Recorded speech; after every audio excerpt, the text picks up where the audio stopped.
Before we get started, this video is sponsored by FaB Foundry, one of the first Flesh and Blood specialized game stores in the world, a pillar of the local FaB community in Portland, Oregon, a world tour organizer, and my personal favorite LGS. FaB Foundry is your one-stop shop for all things FaB related, whether that's singles, sealed product, playmats, sleeves, dice and tokens, especially featuring products from Metal FaB and Thai cards. FaB Foundry also offers a rewards program, which you can use to get store credit back on all your purchases. So please go check out FaB Foundries, support our local community in Portland, and use our promo code FleshandBad for a discount on your next singles order. Hey everyone, welcome back to more Flesh and Bad, and I'm joined today by Taylor Crawford and Ben Weinfeld.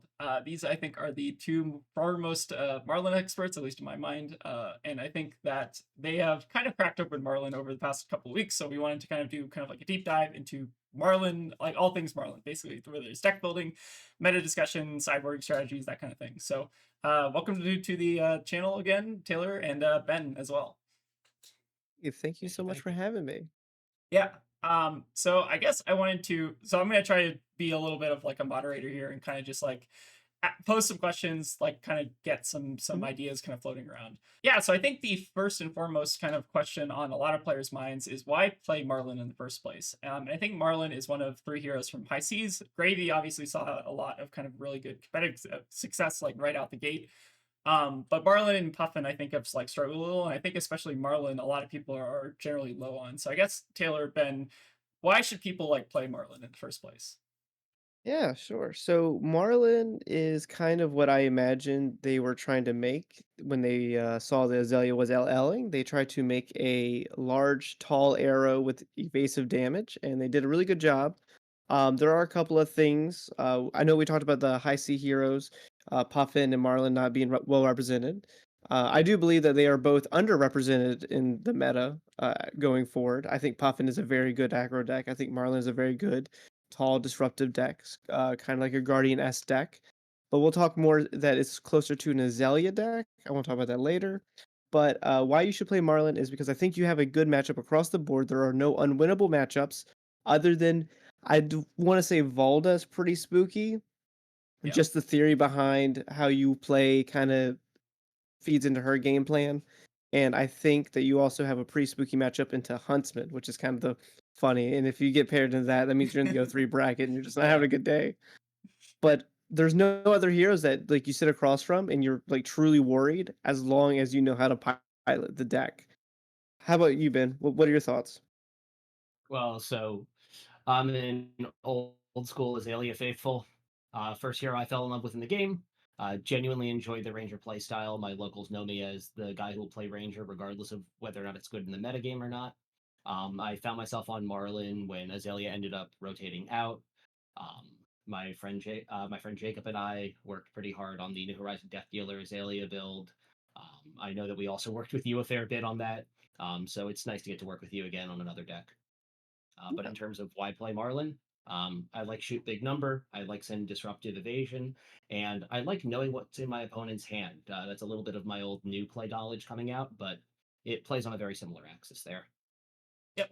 And I think Mhm. you both kind of like touched on at least a lot of like the reasons I kind of called out on why to play Marlin. So I think I would argue, like honestly, one of the best reasons to play Marlin is I think she's one of the current most fun decks in FaB. I don't know if that's maybe it's debatable, Yeah. but I feel like she's up there in terms of like the play complexity and like the decisions you make mattering, which I find to be kind of very Hmm. fun. I think she's got a lot of power. I think that a lot of her kind of gameplay decisions are quite challenging, and then she's got like obviously kind of three of the best things in FaB, right? Which are disruption, big numbers, and card draw, right? So I think that's overall. I think you all kind of hit the nail on the head by playing Marlin. So yeah, I think moving on, let's actually maybe talk a little bit about kind of like the deck that we've kind of constructed here, or actually let's take a moment to kind of talk about the Marlin slander. So I think so. These are two tier lists. I'm not gonna, or actually, I am gonna name names because I think it's funnier. So I think this first one on the right, that one was from Pablo Pintor. I think it was posted on like the Sunflower Samurai's Twitter or something. And then this other one on the left is I think a recent tier list that I think Rob, who's a friend of the channel, also made that puts Marlin in right next to Teklo. So I think the only debate between these lists is whether or not Marlin is on the left or the right of Teklo. Okay, so the left one, I want to talk about this, is that I saw this in my first kick reaction. It wasn't even the Marlin slander. It was I looked at it and I went, "Why is Kano in C tier?" I was like, Oh "Didn't he yeah, just, I like, saw have, like, a that. 57% win rate?" I was like, "I'm gonna complain on the internet." And buddy, did I complain on the internet, and I did the one thing I was good at. Yeah. Regarding Marlin on the sunflower ones, I also commented on Marlin on that one, and I got to complain too. I was like, "I don't think you know what you're talking about. I this is very mean. Please don't do this. Thank Yeah. you." So cyberbullying, I think, is I alive and believe well this in 2025, right? Oh yeah, yeah. That's the most important thing you can be doing right now is bullying other people into putting your heroes that you like at B tier. Yep, exactly. Ben, I think you had something to, to add. Oh yeah. I believe the exact line for the list on the left that I remember seeing Taylor mention was, I'm not upset that you don't like my deck, but why are we below max?" Yeah. So I think when I saw these tier lists, I think that there was like a legitimate problem. I think these tier lists are not like necessarily specific to any individual, right? Like I think this is actually showcasing a particular problem in the community where I feel like people underestimate Marlin incredibly heavily, right? Like I think that her Yeah. power is there. It's just that the pilots and the people who can actually like bring out that power, I think, are kind of lacking right now. And I think we saw that just recently in the culling, right? I think we had like two Marlin players basically, and then I think one of them you said was like asking you for sideboarding advice, like the a couple minutes beforehand, right? Oh yeah. It's in purple chat too. It's like the Yeah, greatest thing. I get tagged. Hey, I was like, "Oh my gosh, not like this, not like this." Don't get me wrong though. 3-1. 3-1 is really Start off good. 3-1. That's not that's the best Marlin's ever done so far. So Yeah. we gotta like slowly work our ways up. Yeah. So I honestly think that the legs of the deck are there. People are underestimating it, which means that it is kind of in an interesting position where people who are experts at the deck can potentially do quite well with it. All right. And I guess one more note before we kind of get into like the deck building breakdown is LSS recently put out these kind of like hero, like find your hero, I guess UI, right? And they put different like difficulty ratings on some of the heroes. So I think it basically rates 1 to 5. Marlin apparently was put as a 2.5 difficulty, which I think that we have a couple little critiques about. Taylor, why don't you start us off? So, as most people know, I worked a lot on Ocilio, and I did a lot of Ocilio work in the beginning, first couple months, and they put it as 5-star, and they put this hero as 2.5, and I think that's slander for this deck. I think this deck is actually much harder heuristically than like Azalea, because Azalea you're only playing like a 5-card hand or a 6-card hand, with the opting. With this deck, you're playing like anywhere up to 11 card hand, 12 card hand, and you're having to think about every single branching path in which you're drawing your cards. So 2.5 is like insane to me. And I'm doing a learn to play with Josh Lau in the next couple weeks. I don't know when, if it's out when this video's out or not. You can look it up by then. And I think it's going to be the biggest mind meld for him, learning that a 2.5, community ranked it as like one of the easier decks to play. And just watching a new player that doesn't know a single mechanic for Marlin try to learn this deck, it's just going to be horrendous. But putting it 2.5 is slander. Yeah, I think you recently But also had the yeah. aggro play stream, right? Where you basically also had a Oh, similar difficulty, oh, right? oh, oh yeah, Zach was struggling, and I don't blame him. The deck is difficult to pilot and understand. You know, it just is because there's so many things happening, and you're having to think about every single draw off of gold. If it's yellow, if it's blue, if it's red, what am I throwing? How is my equipment? Is a hook clean here? And it just keeps going on and on. It goes deeper and deeper and deeper down the rabbit hole as you learn. But yeah, Ben, do you Exactly. also have any thoughts? Oh, I was just going to comment over to Taylor. No, remember, Taylor, the reason why this is a 2.5 difficulty deck is because just send Conqueror of the High Seas. Yeah, that's super Yeah, difficult, right? that's actually a That's actually a super interesting thing I want to talk about later, and that's gonna be for the later part. So I'm really excited to talk about Yeah. Conqueror. So, anyways, I think okay. So I think 2.5 is a little low. If you had to actually rate what Marlin's difficulty is, what would you put it at? I have a number in 4, my head. I'd say 4. 4, Yeah, I think Marlin because is like probably one of the more difficult heroes to play, at least in CC right now. yeah, I agree. Definitely in CC. The heroes are getting more and more complex. There's more actions. Like if you look over, I think the last 2 sets since Misspell, there's more clicks per turn than any other hero beforehand, Right. other than like Chain. Yeah. They're Uh, getting very click heavy. Yeah, like Pleiades can click 5 different things and send 8 damage, right? I love Kano. Yeah, that's Yeah. perfect. Yep. But anyways, yeah. So I think Marlin is a surprising. I think even the people who design Marlin, think that she's a lot simpler than she actually is, and I think that maybe that complexity is something that we can kind of try to highlight over this video. All right, so Mhm. I've actually put together, or sorry, I've not put this together. This is a Fab Blazing tier list, but we're going to kind of just break out some of Marlin's kind of like matchups into like favored, unfavored, that kind of thing. So this is maybe helpful to kind of understand Marlin's meta position coming into like the ProQuest season, which I think she's a pretty decent threat at the ProQuest level, especially if you're kind of practice at it.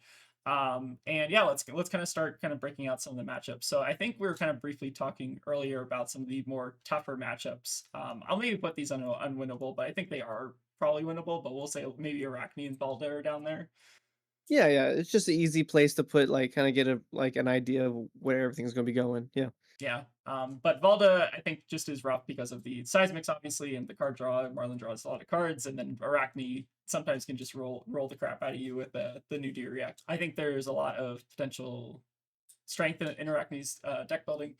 Let's talk about some of, I guess, the other matchups. So let's talk, I guess, like the more popular matchups. Maybe like Syndra. We saw that do pretty well at calling Shizuoka. What would you say the Syndra matchup is like, Taylor? I'm gonna it's in between 60-40 and auto win because like everything you throw, the only things you're really throwing that like the blue fin's pretty awful, but everything else has pretty relevant text. And even looking at hand will allow you to block mask better on turns you want to block with mask because you get one turn where you only need to block with one card and your equipment to stop mask. I personally think it's very favored. 60-40, I think it's fair because if they get to go second, they do have full tempo into you. So I think 60-40 is almost perfect. What are y'all's thoughts? I only have one counterpoint to what you had said there, Taylor, about the harpoons that are or are not impactful. I would argue that Yellowfin is our non-impactful harpoon in that matchup. Bluefin still has the capacity to rip things like Throw Dagger, Warmonger's Diplomacy if they're bringing it in from the sideboard, and similarly giving us hand texture knowledge. I'm not certain which yellows Syndras are currently teching in, if any. I think it's just Uh, salt, right? Mainly. yeah, yeah. Tenacity and Salt are what I'm always saying. And I see Salt in the Lynx versions of Syndra. Yeah. But I would also kind of agree with 60. I don't know if it's auto win, but it feels really, really good most of the time. I I think think, if you go second, it's really, really favored. yeah, I would agree with that.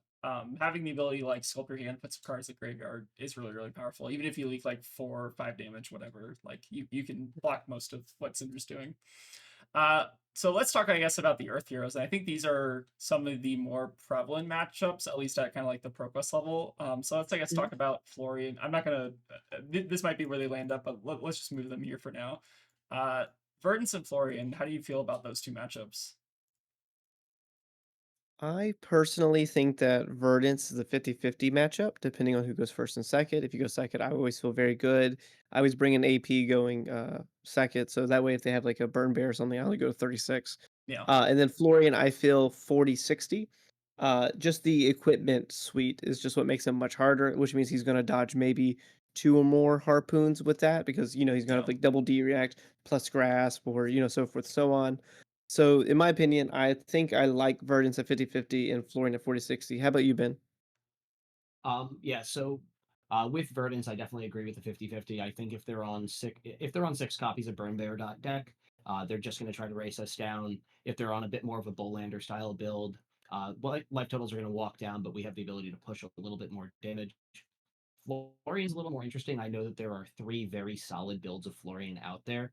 There's Aggro Florian, Midrange Florian, and dare I say, Annals of Sutcliffe Fatigue Stack Florian.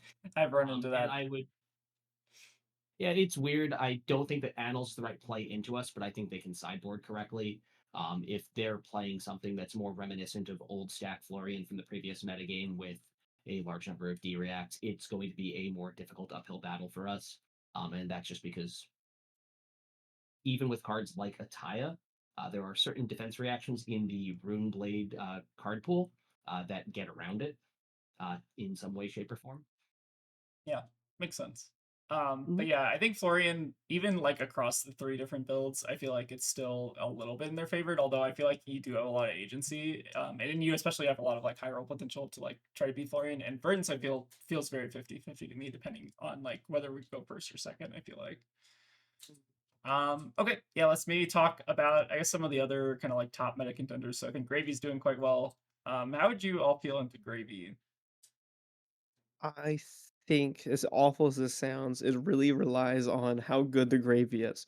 And because Yeah, of that, I'm gonna say like 40-60, yeah, because I'm gonna assume that, if I'm playing against, somebody that is grinding ProQuest and, going to callings and top 32ing with gravy, yeah, I think that matchup is pretty unfavored, especially if they understand like gold management and how they're gonna play around their tipples and everything like that with hook and versus my hook, because that matchup is a game of the hook, right, really. So in my opinion, I think 40-60, but I think you can outplay them if you are more skilled than they are. yeah. I'd agree with that. Yeah, I definitely agree there. I will say I would put it at 60-40 if you're playing against Talishar Gravies. Yeah, But kind of as Taylor is putting it, if you're against a Gravy who has made the calculated decision that this is the deck for the metagame, I've put my reps in, I've done my testing, they're going to know the matchup. They're going to know what pieces to take in and to take out. And at that point, hey, if you have your sideboarding choices line up correctly, you can definitely get into a bit of a high roll situation. But as much as some of my friends like to say, Gravy doesn't high roll, Gravy can always go prismatic into swell, into swing ally, go again, conquer the high seas, get 6 values, 25 points of value at the end of the turn. I'm down 3 points of life. You've taken my whole hand and my fridge. yeah, So Mhm. he definitely has some strength there. yeah. Makes a lot of sense. I feel like that's how also I felt into Gravy. Although I will talk about some sideboarding stuff later that maybe helps Gravy a bit, but we'll maybe kind of debate about that. Oh, no, no, not Yeah. like this. This is an intervention. Okay. Let's maybe talk about I guess some of the rougher matchups. Let's talk let's talk maybe about some of the new heroes. So the new heroes have actually felt like pretty 50-50-ish to me. Like Lyeth Pleiades. I'd even argue that they're pretty good even. Um, how do you feel? I would like to take a minute to bring up Pleiades. Sure. I think there are two very big differences in builds of Pleiades. There's the set up big auras, send big numbers Pleiades, just basically trying to do Aura Bravo, kind of Aura Guardian Bravo. That version of Pleiades, I think we're relatively favored into. I think the more defensively slanted Pleiades, where they're utilizing what happens next in order to play one card Staunch or Tunic Staunch, or the builds that are foregoing some number of the buff auras in order to play more of a defensively slanted game plan, definitely can be a difficult matchup for us to take a look into. Turning Point is a block card that blocks 5, Yeah. and into a hero with Overpower as their main evasion keyword. You'll definitely run into situations where the arrows that you need to hit in order to wrench tempo are not necessarily going to be hitting. That makes a lot of sense. So maybe like more defensive Pleiades kind of goes down. About Lyeth. I think there are a lot of builds of Lyeth too. I don't know if the builds have necessarily congealed yet for a lot of these Not heroes. yet. But I think Lyeth also is kind of maybe in a similar situation where it's very build dependent. Like if they're a bit more aggressive, then the I feel like we do a lot better. But if they're a bit more defensive, like doing kind of like fatigue style thing, I think we can struggle a bit. I agree. I haven't played against any good Lyeth decks though, so if you're playing against a Lyeth at a ProQuest, that probably means you're in like the 0-2 bracket. Yeah, Uh, yeah, so just win round one, and you don't have to worry about Lyeth. that's a very fair point. I Fair point. mean, I will say, admittedly, if you have a feeling you're going to be playing against a Goliath, if they're a fatigue Goliath, their game is going to go a heck of a lot longer than your game goes. Just kind of walk around the ProQuest floor, see if you're seeing a million copies True, of Withstand, Yeah, and just tech in that one copy of Riches and just say, okay, we win this game now. But true, yeah, I true. think honestly, if you're playing against full fatigue Goliath and you know that you're playing against fatigue Goliath, Riches of Triple Donny just kind of has their number. I think that Goliath can do some really oppressive things if he gets his copies of Leave Them Hanging to line up. But oh, buddy, do we have ways to play around yeah. that? Decision points, decision points. Just don't put yourself into a situation where your entire turn is hinging and dependent on having every single card in your hand. Yep. You can play a big game. You can play a big game trophy shot as the earlier pump that you're playing in order to catch whether or not they're going to play out and leave them hanging to strip a card from your hand. Either they hit the goldfin harpoon, they hit the red harpoon you were going to send, or they hit your resource card. And under each situation, you still have a line out to optimize. Yeah. I feel like there's a lot of Mhm. counterplay to live, so I'm gonna maybe leave them like 50-50. I think it maybe is a bit build dependent. I guess RKO we can actually maybe talk about. I think this is also 40-60, at least based on some of these new kind of fatigue lists that are coming out. Maybe it's like 50-50, somewhere around there. It depends how defensive I guess these RKO lists are getting, but they're kind of like your react files at least at this point, right? Yeah, I've been Taylor, how working dipped are on. you on this? Uh, I don't think it's very good for us. I've been working a lot with the RKO, and I've been working on a updated RKO list with the team, and I've been testing internally with the team, of course, and I'm probably 50-50 into it, but then their deck keeps getting better and better and better, and our Yeah, deck's pretty close to solved. So I think it's probably 40-60 realistically. yeah. I think that's about my experience with RKO is that I think the decks are getting better, and I feel like they're only getting more defensive, which is like kind of bad for us. Yeah. But yeah. Let's also I guess talk. So KO. All right, let's get a little positivity in the room. KO I think is very favored for us. Like Auto You win. want to slap auto. that thing into auto win? Honestly, I think so too. Yeah. Like I think it's like 80 something, maybe like 80-20 or something like Yeah. that. Like they can win. But I feel like we just have so much like every harpoon we have is hitting. And if it's Mhm. like if we get King Shark early, we basically like win the game because we're stripping a card out of hand every turn. That matchup just feels Yep. really good. Even if we don't see King Shark, I feel like there's a lot of agency. So I Mhm. feel pretty comfortable in KO. Any other thoughts? Nope. I think the number of games where KO has presented 2 copies of Bloodrush Bellows into me in the first 2 turns and I've still managed to win the game Yeah. is definitively higher than the number of fingers I have on a single hand. That's why I'm putting the matchup where it is. Makes sense. Makes sense. Okay, let's actually talk. I guess about some other matchups. So let's talk about, I guess, Warrior. I think Warrior is historically one of the Marlin's kind of like strong matchups. So let's talk, I guess, about. I'm just gonna put them in auto win for now, but we'll talk about Warriors. What's another good Warrior? Dory's also up there. Let's talk about the three Bolton's a warrior. Warriors. Oh, Bolton's a Whoa, Warrior. whoa, whoa! We're just. Oh my gosh! Oh, the Bolton There we go. slander. I've got some Bolton locals that would be incredibly heated if you didn't put them out here right now. Uh, so I do think we actually have a different matchup spread between the 5 warriors, Olympia, Okay, but sure. We can add Olympia there too. trust me, trust me, I spent a lot of time with Josh, so I know Okay. all 5 warriors. Yeah, let's do it. But we have different matchup spreads because I think we are 60-40 into Bolton. It was my initial impression because Yeah. they are an attack action hero. We get to use our King Sharks, and whenever we get to use King Sharks, we do well. They don't have as many reactions to block. Dorinthia, I would actually say is like 40-60. It's not unwinnable because we can just outmath Dory. Yeah. We can just like mathematically sit down and just outmath her. Uh, Fang, I think is 50-50, which is insane to say Yeah. because but they just play so many 2 blocks. So when they have to block with a reaction, it's a 2 block on the chain, and they can never full block like a Dory or something because if they do, they lose all their abilities. So it's like when you get to that mid game when they're at like 3 or 4, and you get to throw like a battering for 16 or a King Shark for 16, trying to hit like a Blaze Headlong or something. That's just really, really vital to them. Because that way you're throwing 16, threatening 20 value because you're gonna hit a 0 for 4. And then even if they play their 3 card 12, you're still up 8 value on the turn cycle, even though it doesn't do anything technically.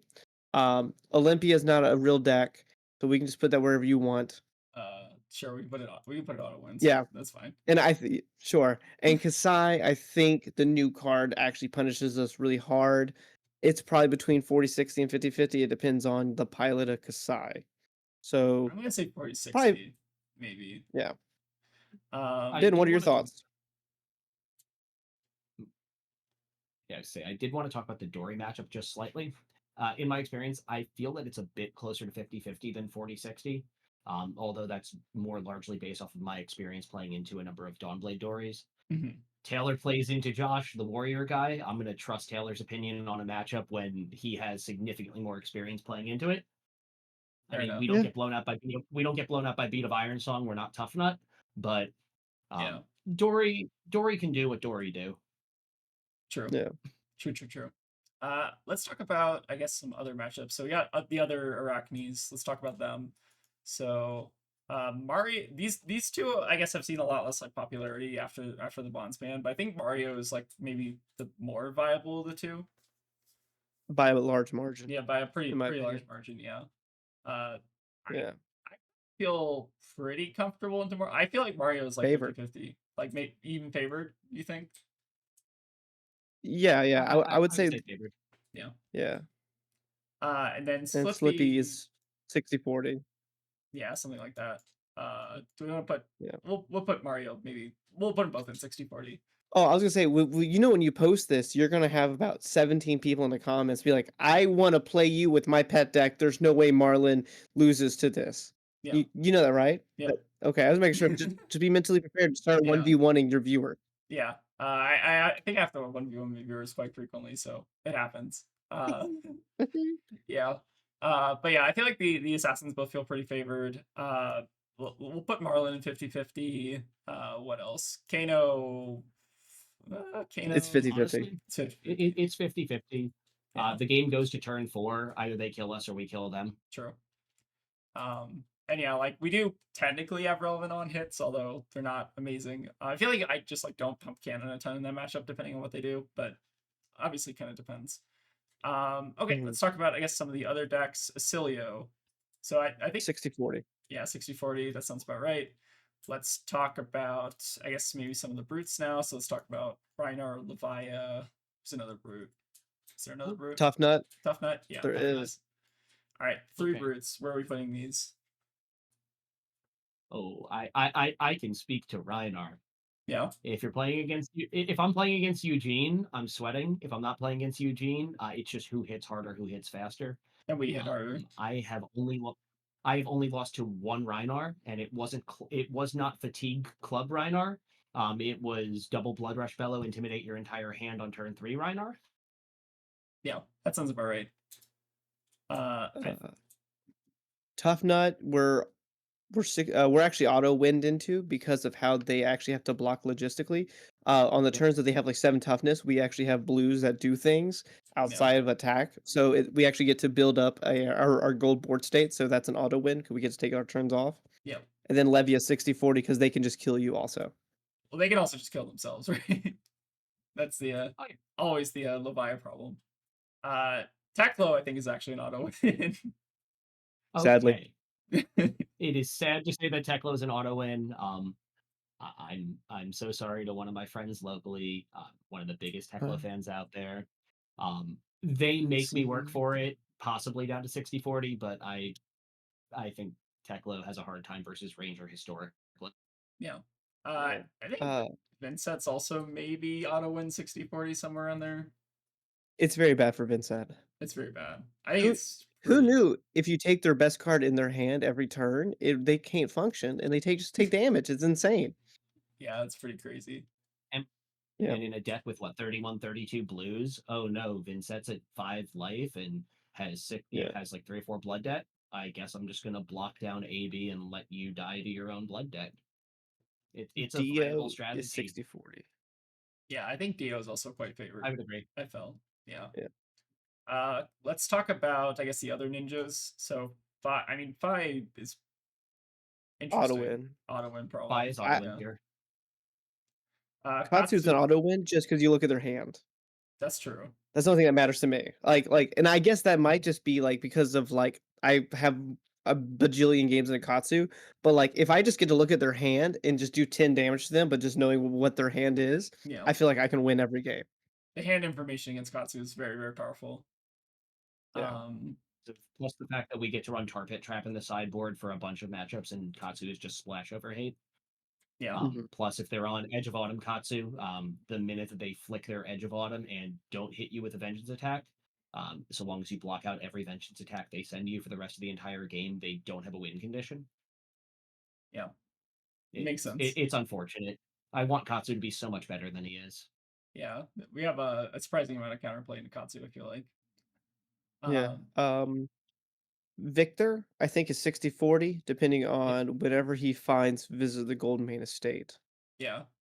If the Vidits line up with the early gold, I think the matchup becomes a lot harder. Like if they're just able to Yes. steamroll knights, it's just very, very tough. Yeah. Yeah. Jarl, I think, is kind of just a fatigue deck at this point. I mean, like most competitive Jarl lists, I think are. So I think that's Yeah. also 60-40. I think he's 60-40, but he can kill you. 60-40. Like, Yeah. he's got the numbers that he can just, like, kill you. Yeah, Prism, I sometimes. think, is auto win, if not 60-40.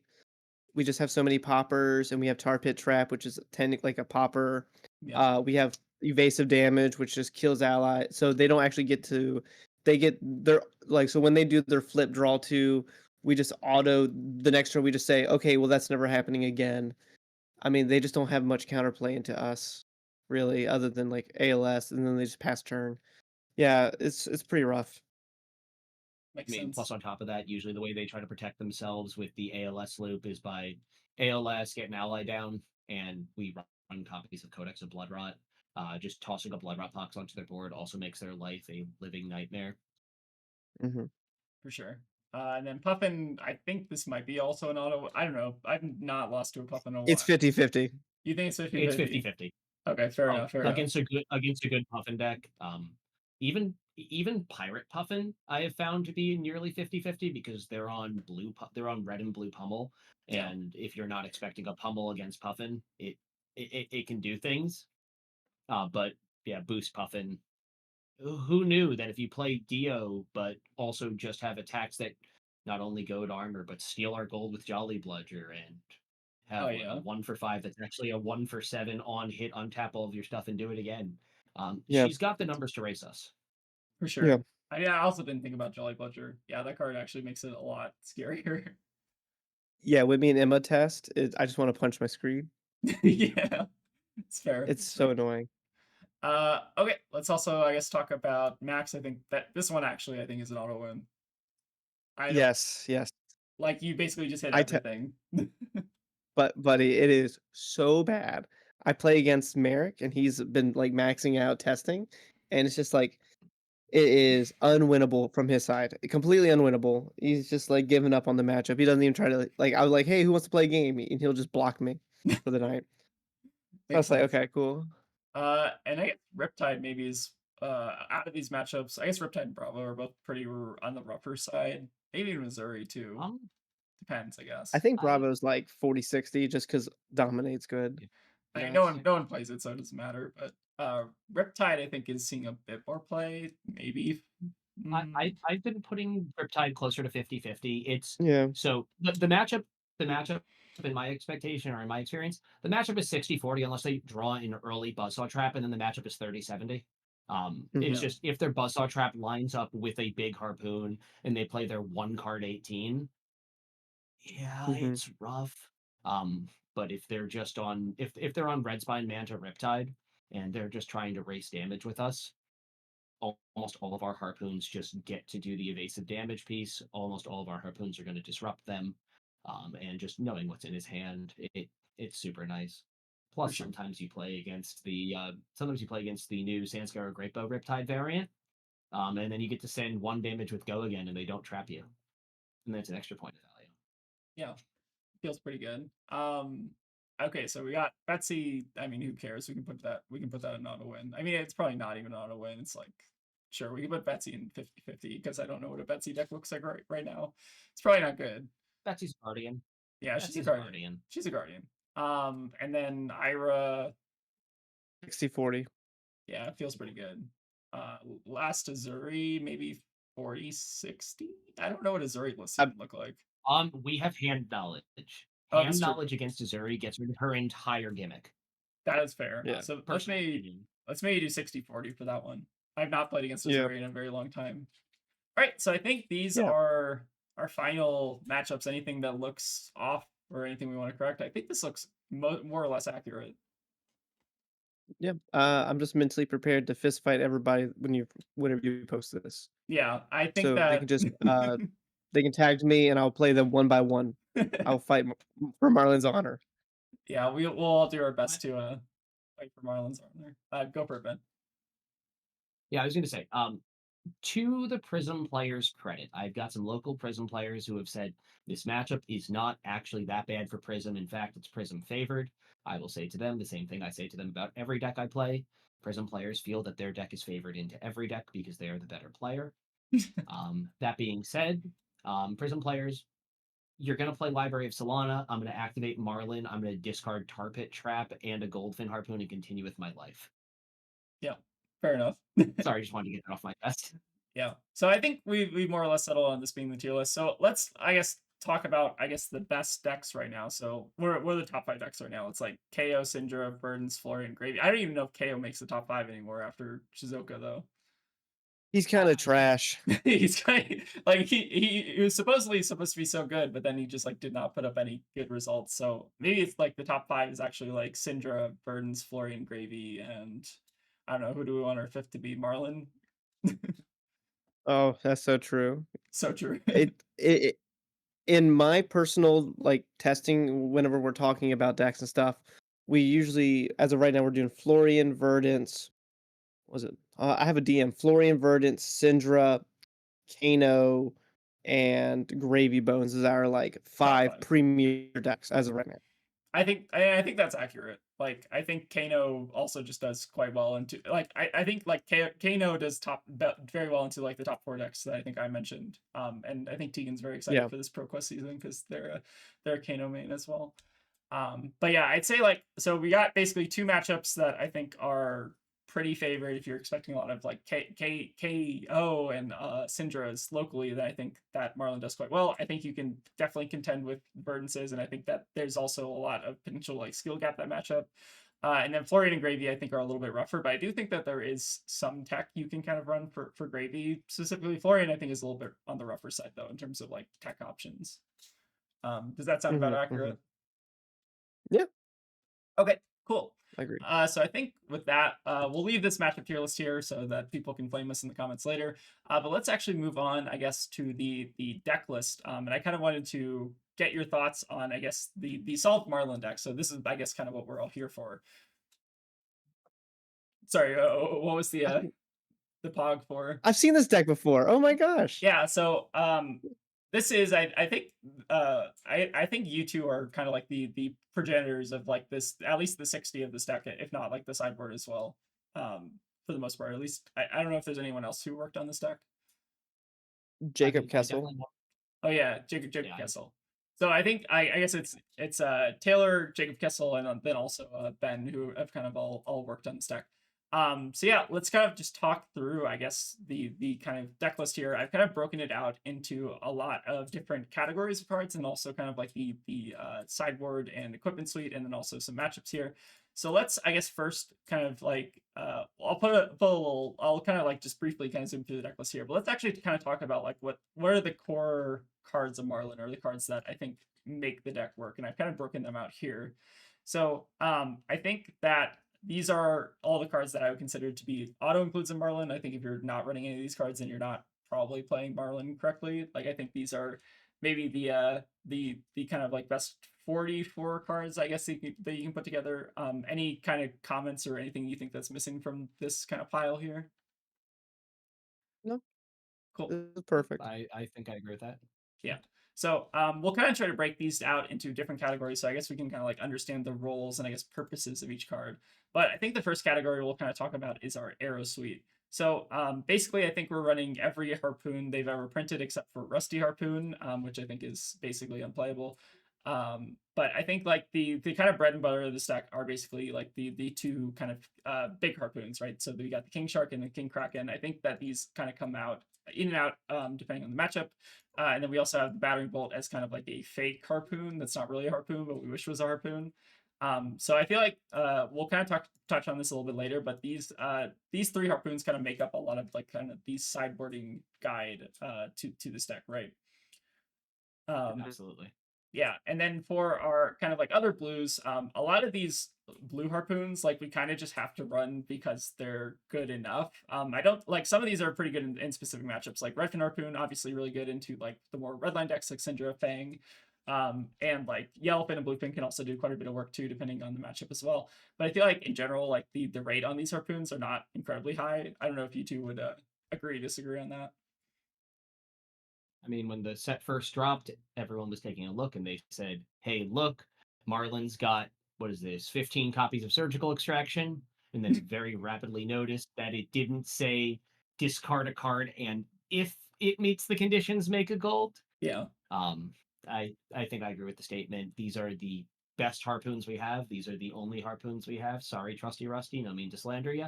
yeah, I actually love them because I think they are a great baseline blue for the deck. I do wish we got maybe one more red, red harpoon. But yeah, like, I know a lot of people people will send me decks and they're like, "Hey, can you tell me what I'm doing wrong?" And they'll send me a deck and it just has like red fin harpoon in it and just like no other harpoons. yeah, I'm like, "Well, dog, your bow doesn't work." yeah. Uh, g- yeah, I think you kind of just need them to be in the deck for harpoon density, right? Like there just aren't enough harpoons in the game. Like sending, as much as we love Goldfin harpoon, which is the harpoon we can obviously make off the Marlin token. Like as much as we love that, it just is kind of below rate a lot of the time when you kind of send a Goldfin harpoon. So like having these just blues kind of like caked into your resource base is just very helpful, I think. So you kind yeah, of just have to run these, I think. yeah, I agree, and I mean, I think they're great. Like, I just wish her kit was built a little bit taller with, like, maybe one more red harpoon, one more buff. Yeah. But, like, I think her blue base is phenomenal, and I'm a big fan of, like, how they developed the blue base. Yeah. So I think these are really good inclusions that like you just kind of have to run these, and I think that they are surprisingly good if you can get them to connect. But getting them to connect, I think, is like the often the challenging part with these kind of like harpoons as well. And then I guess let's talk about some of our kind of like other blue arrows. So we'll talk about sleep dart and drill shot. I think these are kind of like the best in slot. Although I'd say like sleep dart you can probably flex for different cards depending on the meta. I think drill shot is like surprisingly good though, especially if you're able to like arsenal with like a sea lace sarong. And then just like give it go again. It kind of functions as like a 0 for 2 buff a lot of the time in kind of like a weird way, which I'm kind of a fan of. But Yeah. yeah, any thoughts I guess on the non harpoons?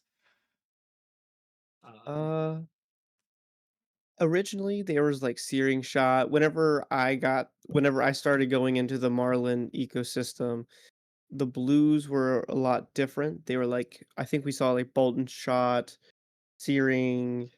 I don't remember. I thought I saw Infecting Shot at some points during the list. My main goal was I wanted the blue arrows to be impactful into the matches. Drill shot being impactful because it's going to allow my harpoons to be, more valuable throughout the game. And then sleep dart, which was something I was actually adding in for gravy tech, and I wanted the 1 for 3 to kill sawbones, and then that's where I ended up at. I think that was the best in slot was sleep dart.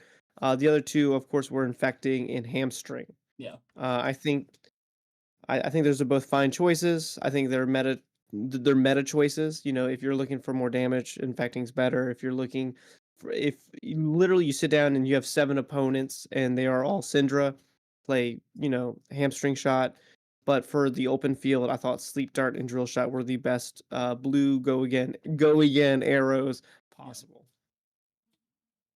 I think one of the arrows that historically over the course of the deck's development had been in the blue base for a while, had been blue path and helix. I think that actually harkened back to Kessel's initial list, where we were on blue path and helix. We were on blue bolt and shot. I think at one point we were on blue Merkmeyer grapnel, just as kind of value 0 for 2 blues. But I think Taylor said it best. Personally, I love Ranger T-Bone, activate Sea Lice Sarong, send Drill Shot 2, go again. Either you're giving me a piece of armor or you're giving me 3 points of block value from your hand most of the time. And either way, I'm super happy to take that trade. I agree entirely with Sleep Dart. Just having the ability with the advent of Fearless Confrontation to be able to activate Cannon and send 7 go again into Chum and know that we're not just absolutely losing an entire turn cycle because we failed to clear him is pretty solid. Yeah. I will say if your largest concern is having that 1 for 3 specifically to clear allies, take a look at Blue Widowmaker. The card is what? Is it a 1 for 4? Is it a 1 for 5? I think it's a 1 for 5. When yeah, it's something egregious when nothing is blocking it, and so just having a card that if its entire purpose is just hey, I'm going to kill your allies, or hey, D-react pile, you have to give me your non-D-react cards. it's definitely something to consider. for sure. I have liked Blue Widowmaker, but we'll maybe talk about that also in like the experimentation section. But I think that is it a card to experiment with. The only problem is obviously like the text on Widowmaker is like kind of bad to get the +3 buff. It's like you can just block with like Storm Striders and like a card, and it basically blocks it out or Oh, yeah. whatever. But yeah, Widowmaker is a fun one that I wish was a little bit better. Let's I guess move on to I guess some of the other categories. So we talked about our arrows. Let's actually talk about our buffs. So like the buffs and the arrows are really what make this deck powerful, right? You have to basically combine a bunch of buffs, put it on an arrow, and then slap them in the face. That's kind of the core strategy here. Let's talk, I guess, through some of the buffs here. So I also kind of consider Codex of Bloodrot to be a pseudo buff. You can also kind of consider it to be more of like a gold gen cycling card. But basically, I think you have 8 red buffs, and then you also have the 6 yellows, and then the 3 blues, and then maybe Codex. Talk through, I guess, some of the choices that we've kind of made here. Okay, so premeditate is a messed up card. Yeah.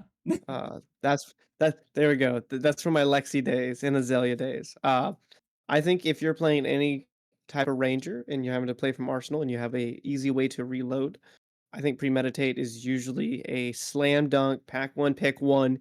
It goes in the deck no matter what. I don't think a ranger's ever not played this card, at least since I've been playing. I don't think it's ever, as soon as it's been released, it's been a card in a deck. It's just a 0 for 3 with the value of on hit of 0 for 6.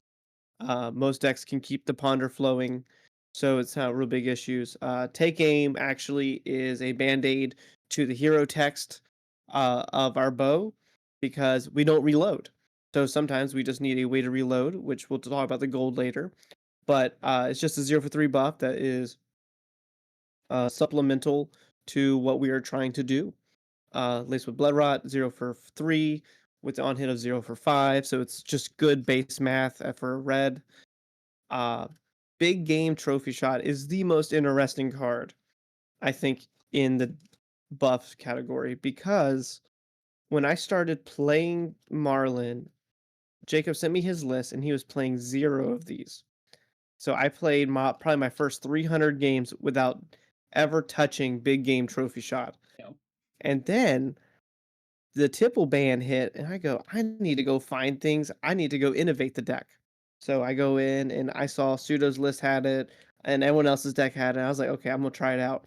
And then I pondered it. I put it in my arsenal, and I sent like an arrow for like 24. And I was like, dude, I've been like holding myself back, like a Naruto whenever he takes off the weights.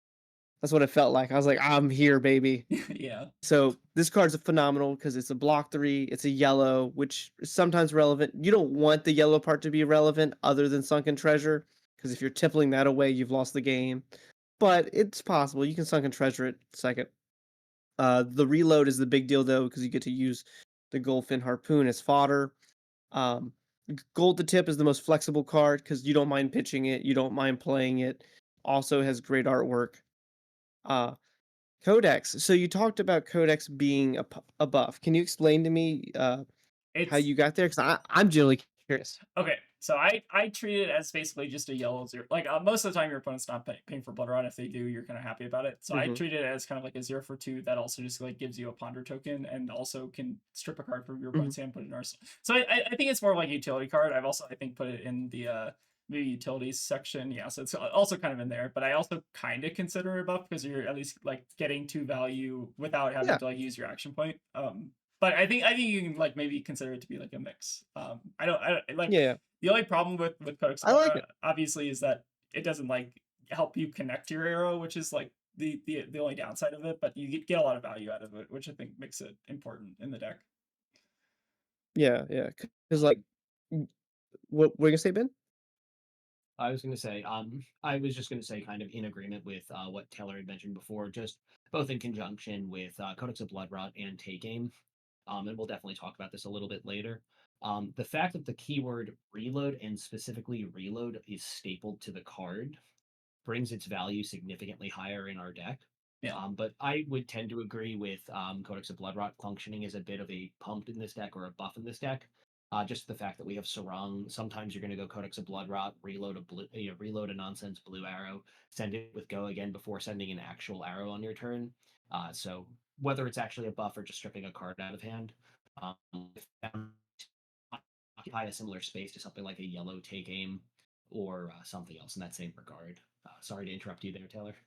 No, no, no, no, no. It's no biggie because like something I want to talk about is the way that I think about the deck is I have never thought about the deck as buff and arrows. I've always thought about the deck as cards that allow me to reload and cards that make my like the way I've always thought is like I put like take aim and portside exchange in the same like Bracket. partition in my mind. Oh, Yeah, interesting. in my mind, I was like, okay, so whenever I think about like a loan shark, I think about loan shark and take aim and port side as all the same like cards. It's like the utility of them is different. So it's really interesting seeing like it spread out between like the buffs and the arrows and stuff like that. Because it's always cool to see how like people look at the cards in the deck compared to like yourself. And it's always, I just think it's neat. Yeah, I've also kind of had like I think I agree with you, and that maybe let's actually skip the power cards of the deck and maybe just talk about kind of like that because I think I agree with you that there is like a reload sub theme in the deck where you're trying to basically Hmm. like I guess these are also like maybe I kind of lump the gold gen and kind of like the reload maybe a Yeah, bit together, but yeah. basically like port side I think is a very similar card in function to codex where it basically allows you to like refresh your gold and then get an arsenal. I guess codex doesn't give you the gold obviously, but like it basically gives you like a free arsenal, which is quite nice. Hmm. So I feel like a lot of these cards I kind of love together at least in terms of like just kind of value engines that allow you to kind of play the deck and then also just like your blue gold generators that are like super low opportunity costs. They're blue 3 blocks, you just like play them because they're good, right? Hmm. But yeah, any other I guess thoughts on I guess like these cards? I think Loan Shark was maybe the most controversial card in Marlin list for a very long time. I think I've been back and forth on it. I've tried to cut it. I think I've kind of come around to it for the most part. Like I think you just need it in some matchups. Why don't we talk about Loan Shark for a bit? Oh, what a fun Jacob card. Castle. Yes, it is. That's what I was gonna say. Yep. Take it away, Ben.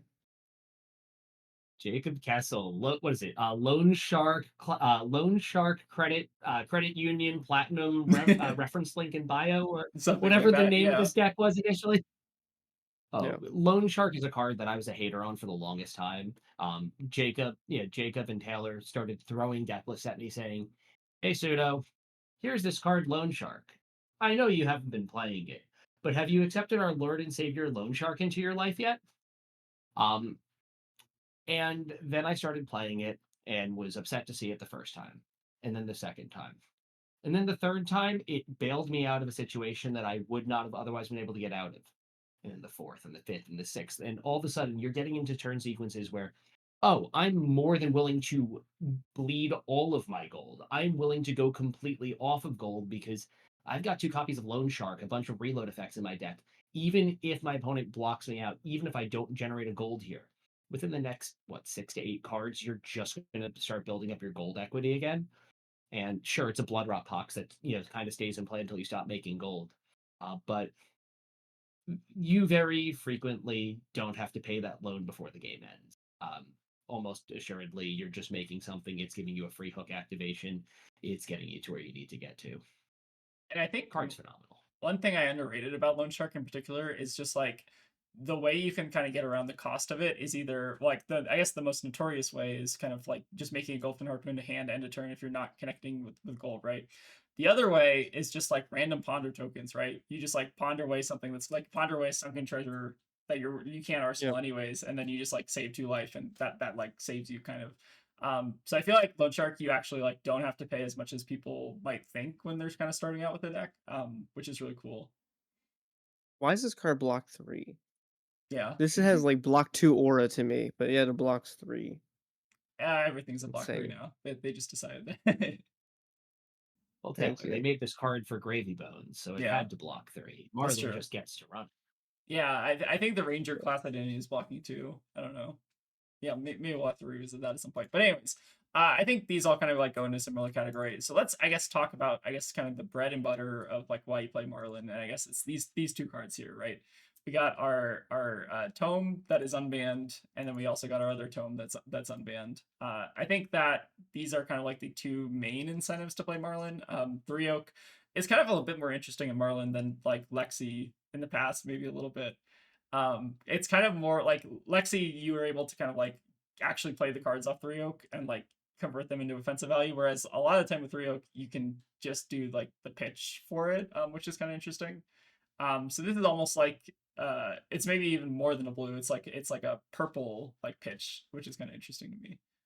Ooh, it's the Fable green pitch. The green pitch, yeah, that's kind of how I think of this card a lot of the time. But yeah, any thoughts, I guess, on the two most broken Ranger cards that we have access to? Yeah, they're really good. So 3 oak, of course, in my mind, how I've always wanted to line it up is I've always wanted to arsenal it. I've always wanted to draw a blue, a harpoon, and 2 buffs, Yep. and just tell my opponent I'm about to blow their face off. Just like lay my hand down and be like, no blocks, and just stare at them the whole time. Just that's the way I like to play it. But of course, you can always block, and then play it, and then shoot your harpoon. What blah blah blah. It's boring though. Yeah. But the card itself, though, is absolutely an insane card. Always has been. It's insane in this deck because I feel like this deck was actually built around 3 oak. As funny as that sounds, whenever I play the deck, it makes thematical sense how I'm drawing my cards. It felt like that they saw 3 oak and they're like, we need a deck that plays 3 oak, and they invented Marlin. Yeah. And I feel like this is like probably the most fair way to play 3 oak. It's basically just getting you so okay, there are ways to actually get around 3 oak, which we'll maybe touch on later, which is mainly take aim and I guess Codex of Bloodrot. If you're able to like arsenal them, and then obviously like you can do some kind of nasty things with 3 oak. But I feel like for the most part, like this card is like pretty fair in Marlin on in like outside like those kind of weird scenarios. But yeah, you can do some also nasty things, I guess, with the reload package as well.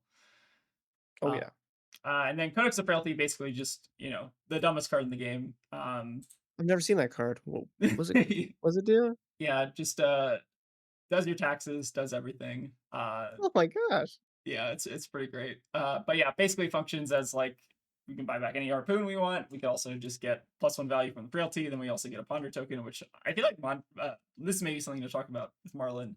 But I feel like Marlin actually uses ponder tokens like pretty well, compared to I guess like a lot of other decks like Wizards. I think that like on average, even if we're like pondering into a blue, we're kind of happy about it most of the time, except for Sunken Treasure, notably.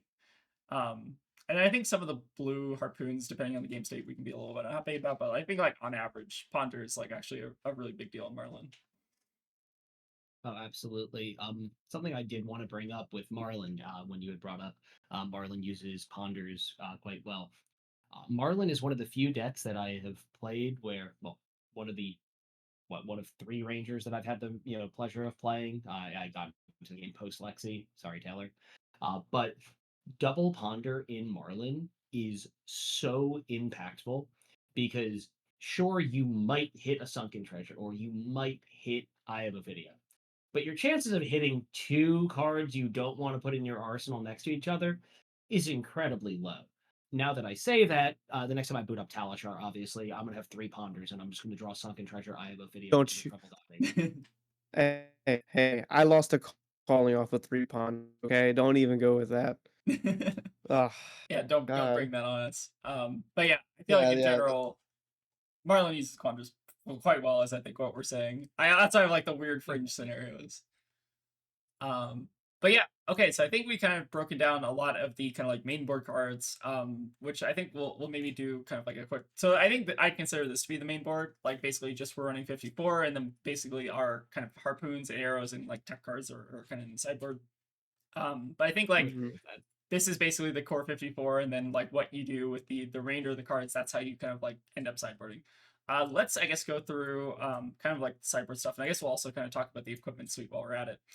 So the equipment suite, we're running Crown of Dominion. I think has been kind of solidified as like the default Marlin headpiece at this point. I know that some people have tried to make New Horizons and like Skullbone Cross Rep work. I don't think there's really a compelling reason, but I know that there are people who are staunch, I guess, staunch defenders of that strategy. But I don't know. How do you guys feel about Dominion? And I guess would you rather there be a different card that exists that replaces Dominion? I do not want to run this stupid gold hat, Yeah, but it makes the engine burn.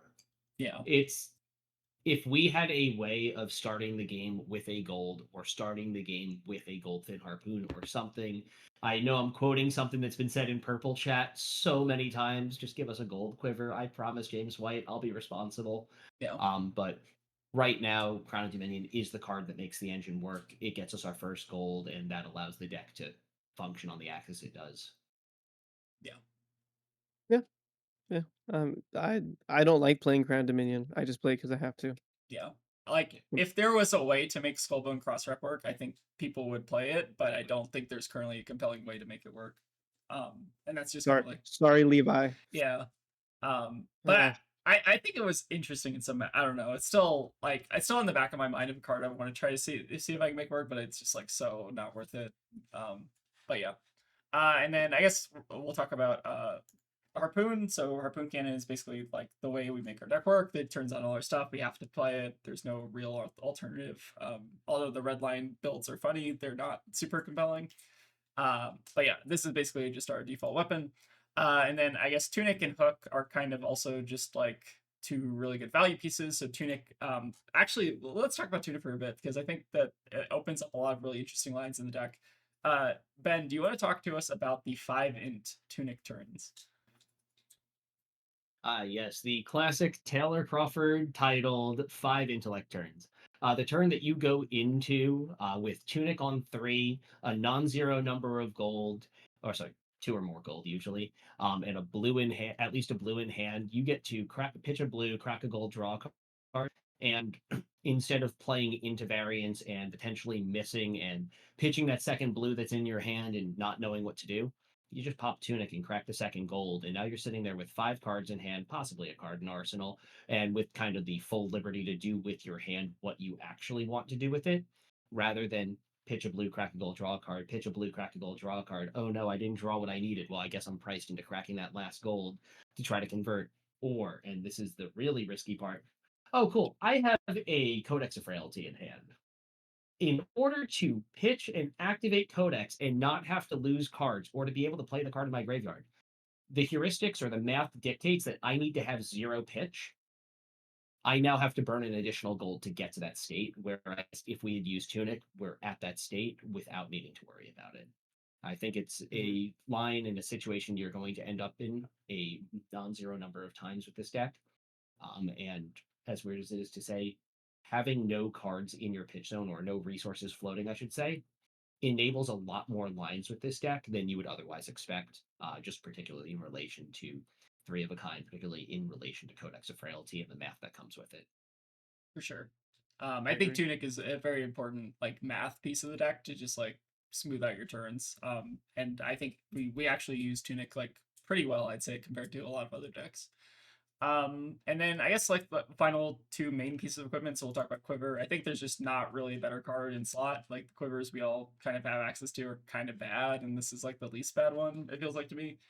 I don't know how you feel. I don't know if you're all staunch Quiver defenders, but Uh, it's kind of whatever. I feel like it's replaceable. It's not For me, replaceable, in but a it's replaceable.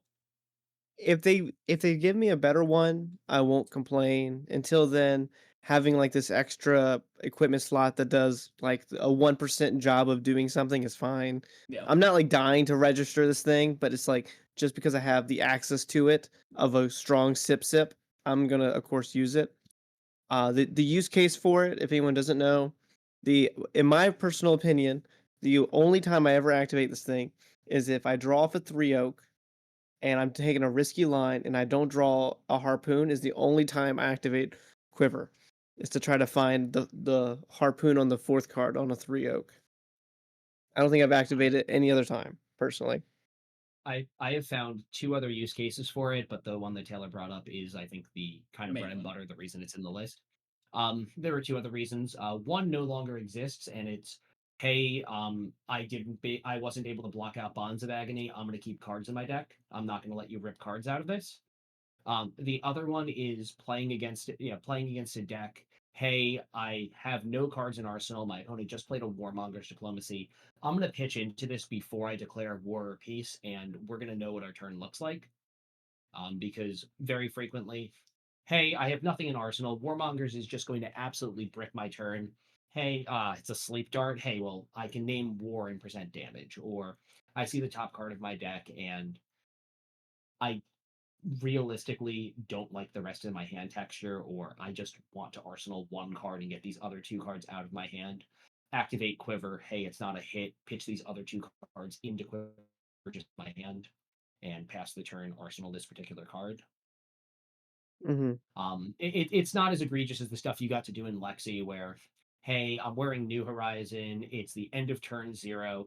I'm gonna pitch into Quiver twice. I'm gonna hit 2 arrows. I have a full arsenal, although I don't even know if that's particularly good in Lexi. Usually, you want to have one card face down to do something. I know in New Horizon Death Dealer Azalea, we loved doing that because starting the game on a 6 card hand with a hero that just lets you kind of flip cycle out of arsenal is pretty solid. Yeah.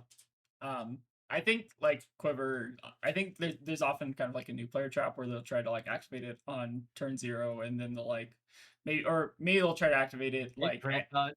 yeah. Like they'll be on the draw, I guess, or like going second. You'll activate it, you'll hit like a blue sleep dart or a blue what's the other drill shot.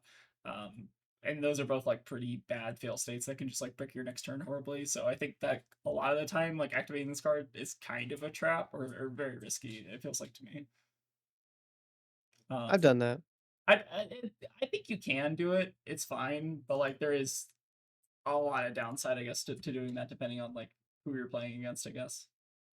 Oh, no, no, I meant, like, I've went on turn 0, I activate, it's like, "Oh, drill shot blue." Oh my god, I have, like, Yeah. 4 cards in hand, I'm Yeah. like, Yeah. "Why did I do that? This deck Yeah. sucks." Yeah. It's definitely I think a harder card to use than you like initially might think.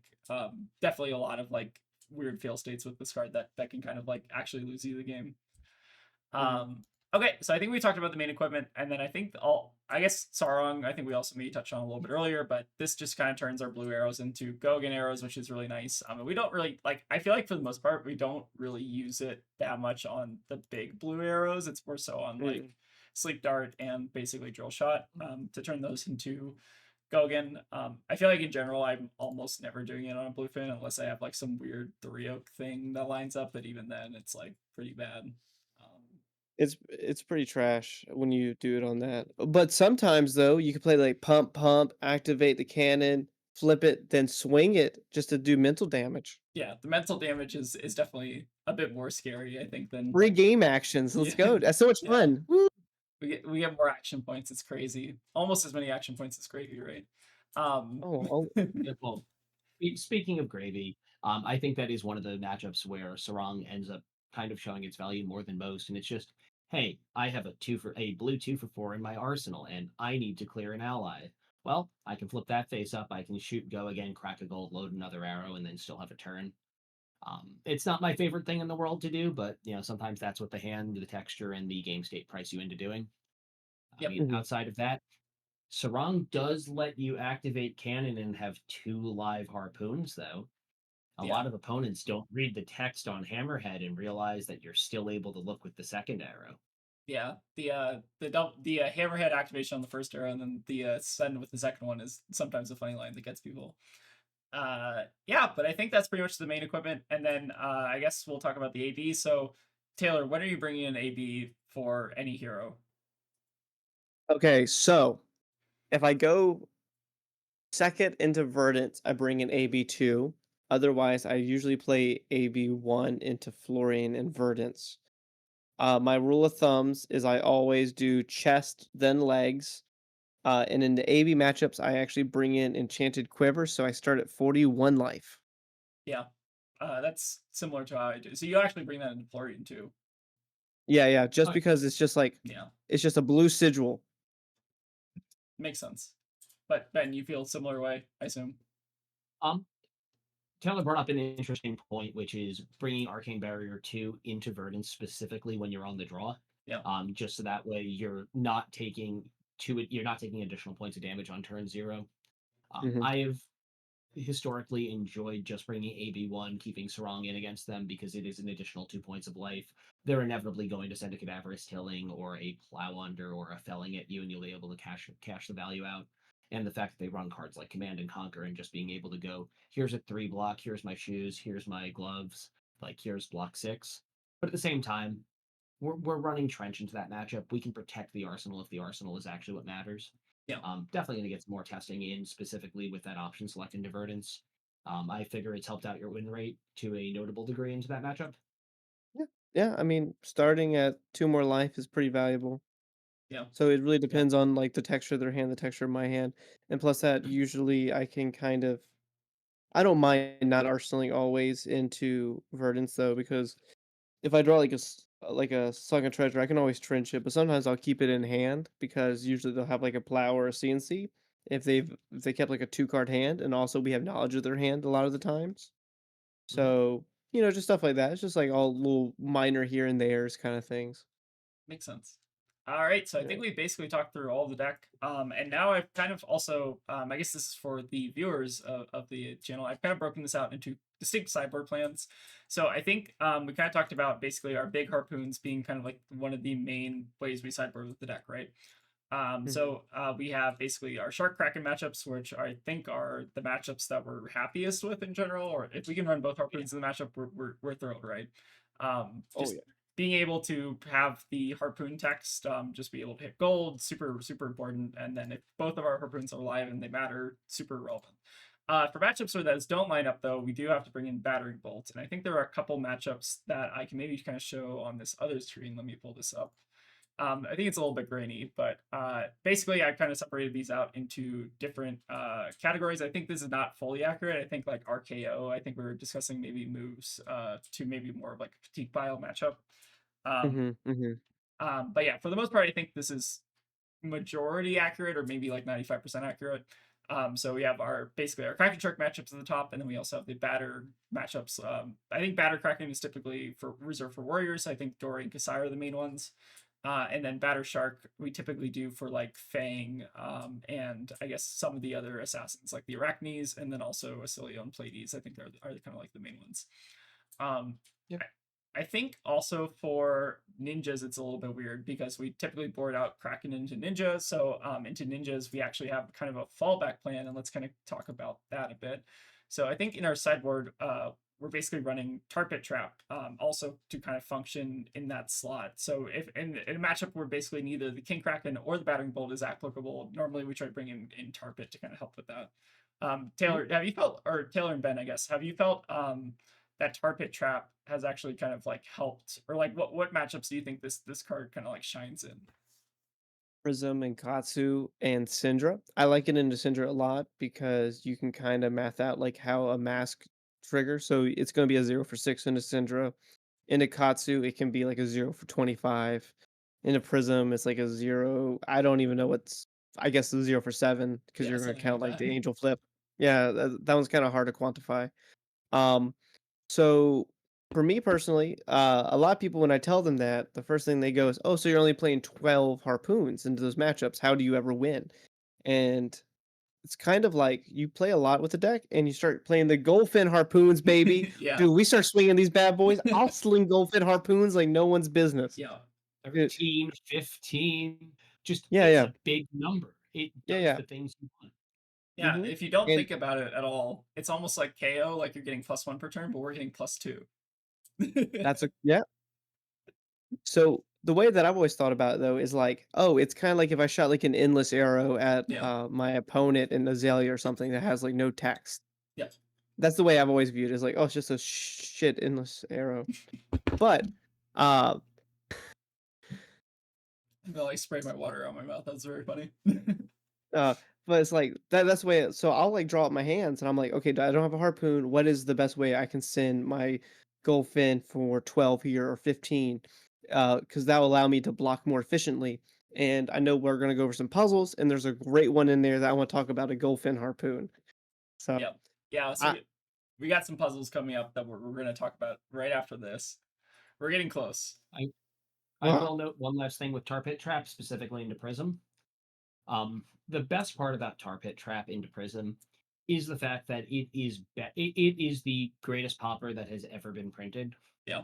I don't care. We don't frequently care about the damage into Prism until we very, very, very much do. But until that point, they're gonna go crack Dreamweavers. We're gonna have that buff aura in hand. I'm gonna send that big old Herald of Erudition. It's coming in for 7. Dominate, go again. And you just look them in the eyes and you say no blocks. And then you say move to reactions. And you watch the light drain from their eyes. Yeah. And you say tar pit trap, take 4, eat the on hit. Oh yeah, it's And real then you good. watch all of the math they just mathed out and all of the damage they just took on the previous turn cycle come back to them. Super good. Super good. Oh, it's so good. The one thing I will say about Target Trap, be very careful arsenaling it, obviously. Oh yeah. You cannot arsenal this card safely unless your opponent is keeping like a 5 card hand, and even then it's like kind of suspect. Like I guess against 5 card Mhm. hand it's probably fine, but like it depends on the hero, I guess. But like you know what I'm saying. Basically, be careful if your opponent just like decides to like pass into this and then leaves you with the Target Trap and arsenal that you're gonna time walk yourself. Um, That actually happened in the stream, what I did with Zach, Aggro yeah, Blaze 96, is that he drew it off a Ponder, and my opponent kept it like a I think he had 1 card in hand, yeah, and I was like, "Do not Arsenal that," and he's yeah. like, "Oh, okay," and the guy just went Arsenal pass, I was like, "Oh my gosh." I was See, like, I have made that mistake 100 times, so yeah. it's like, "Oh." You gotta be very careful with Tar Pit Trap. I guess while we're here, we'll also kind of talk about the last 5 cards on the sideboard. So I think Authority and Taya is kind of like the new addition to the deck post High Seas. This card I also just opened the Cold Fable or Cold Foil Fable of, so flexing a Nice. bit there. But yeah, this card is this card is super good. I feel like this card actually did a lot for the deck. Like the turns you draw it and you're playing against like your like Earth Hero or whatever, just makes those turns a lot better. I think this card is like Decept. Like, there's pros and cons to this card. I think that you've touched on though, both of you. So I guess Ben, like, there is kind of like even though this card feels really good, what is kind of like the cost, I guess, of playing this card? So the cost benefit of this card, yes, we're running another blue no block. Yes, we're running another Fable in the deck, but I think we're talking about the more playline issue, Yeah, which is Authority of Ataya means that they're pitching into their D-reacts. And as someone sitting next to me on this stream has mentioned a definitively non-zero number of times, that means they get to pitch the card you'd be taking with your harpoon. So you're pushing through damage, but you're losing gold generation. Now, if you're able to line that up with a turn where you're sending something with like a big game trophy shot or some other gold generation, it becomes incredibly impactful. yeah, But otherwise, it's just a tool that lets us push through damage and into decks that just want to be playing an ungodly number of defense reactions. It really helps out. yeah, It's a role Mhm. player. yeah. So even if you're not hitting with like your King Krakens or your King Sharks, it just really helps you push damage and then also potentially even get like hook on hits, which is really nice.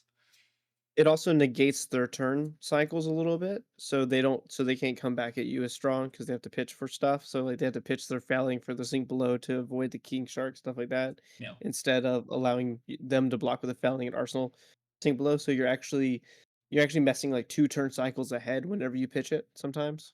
yeah. And it's also taking card like it's basically like kind of discard a card is how I kind of think of this effect. Like pitch on pitch, discard a card if they have a D react is kind of like Yeah.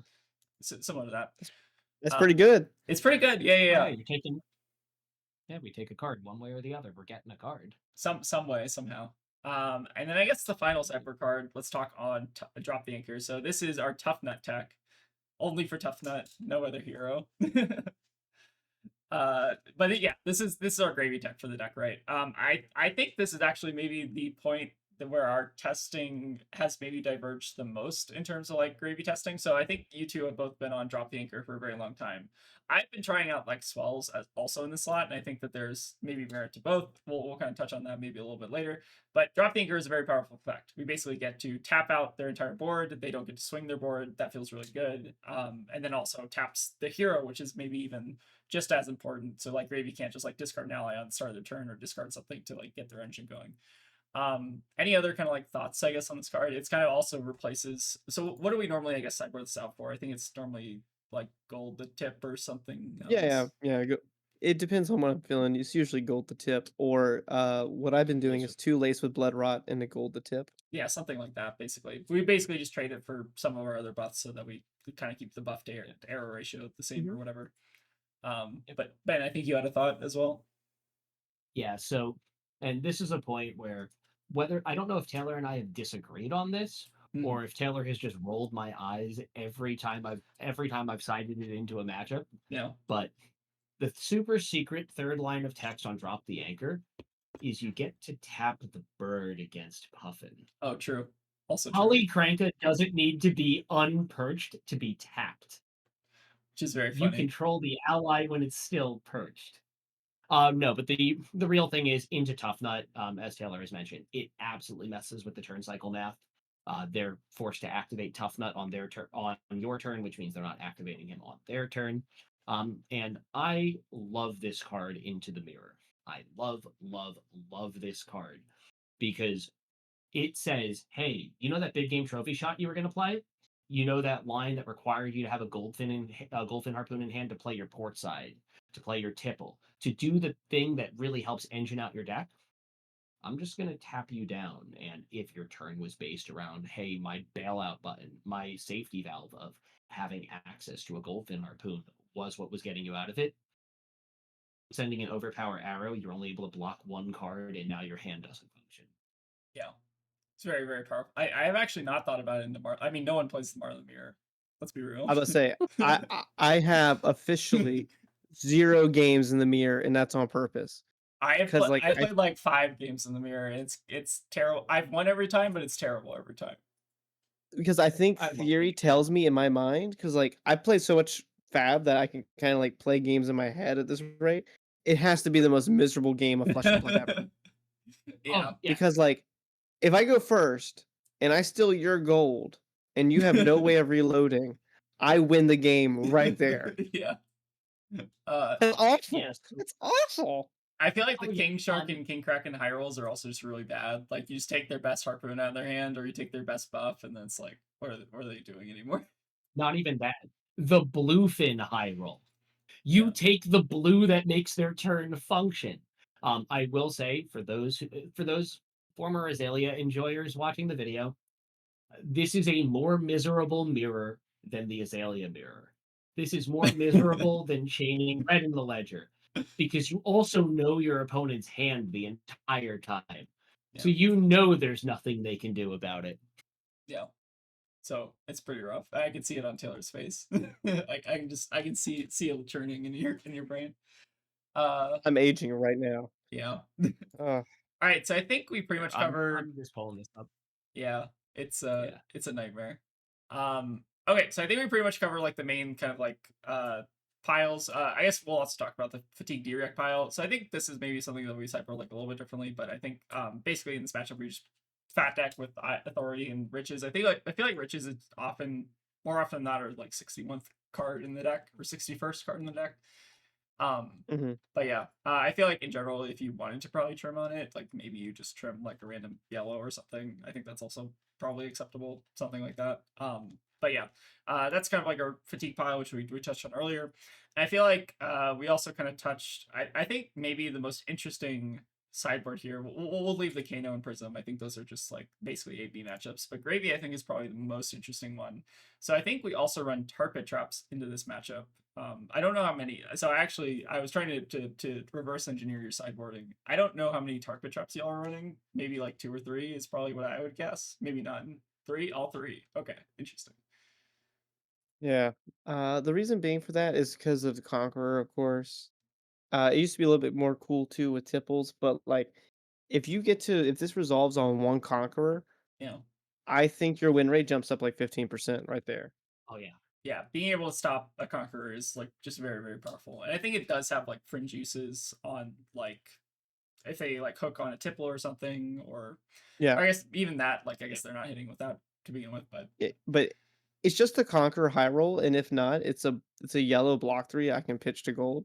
yeah, It's just like the upside of doing it on a Conqueror because your opponent had to take damage that turn to play out the Conqueror hand, and then you just extremely punish them. It's just it's so good. yeah, super, super Yeah. powerful. All right, Also, the other benefit we were just talking, it's a yellow. If it doesn't line up, we've got Tipple, we've got Portside. We can just discard the useless yellow and find a better card. yep, makes a lot of sense. Uh, and I think that's pretty much it for the entire deck. So we've basically tried to disambiguate the entire deck.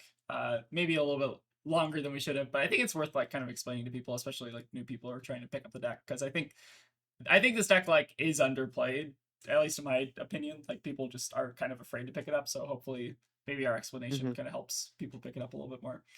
Um, Yeah.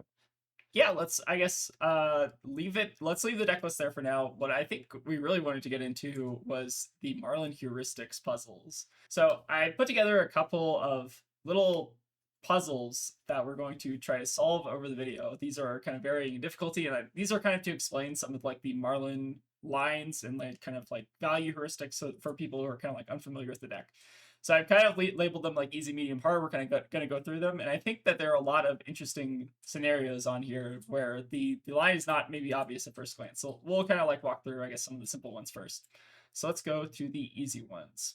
So I think this is probably one of Marlin's like bread and butter lines, this first example. So we have King Shark in Arsenal, we have two blues, we have pre-med, and then we also have like a port side exchange.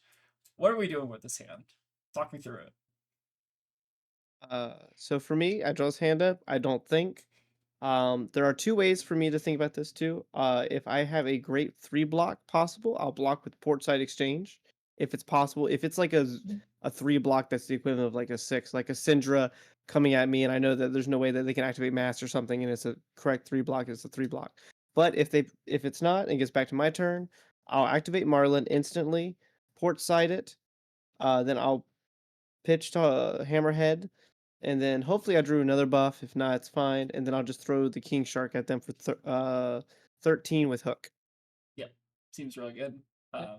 I think that's. I think there's also like it's kind of interesting that Tunic's up in this example. Maybe depending on the deck composition, we could do maybe the 5-int Marlin thing as well. That's But it's that's greedy. that's greedy. It's greedy. That's greedy.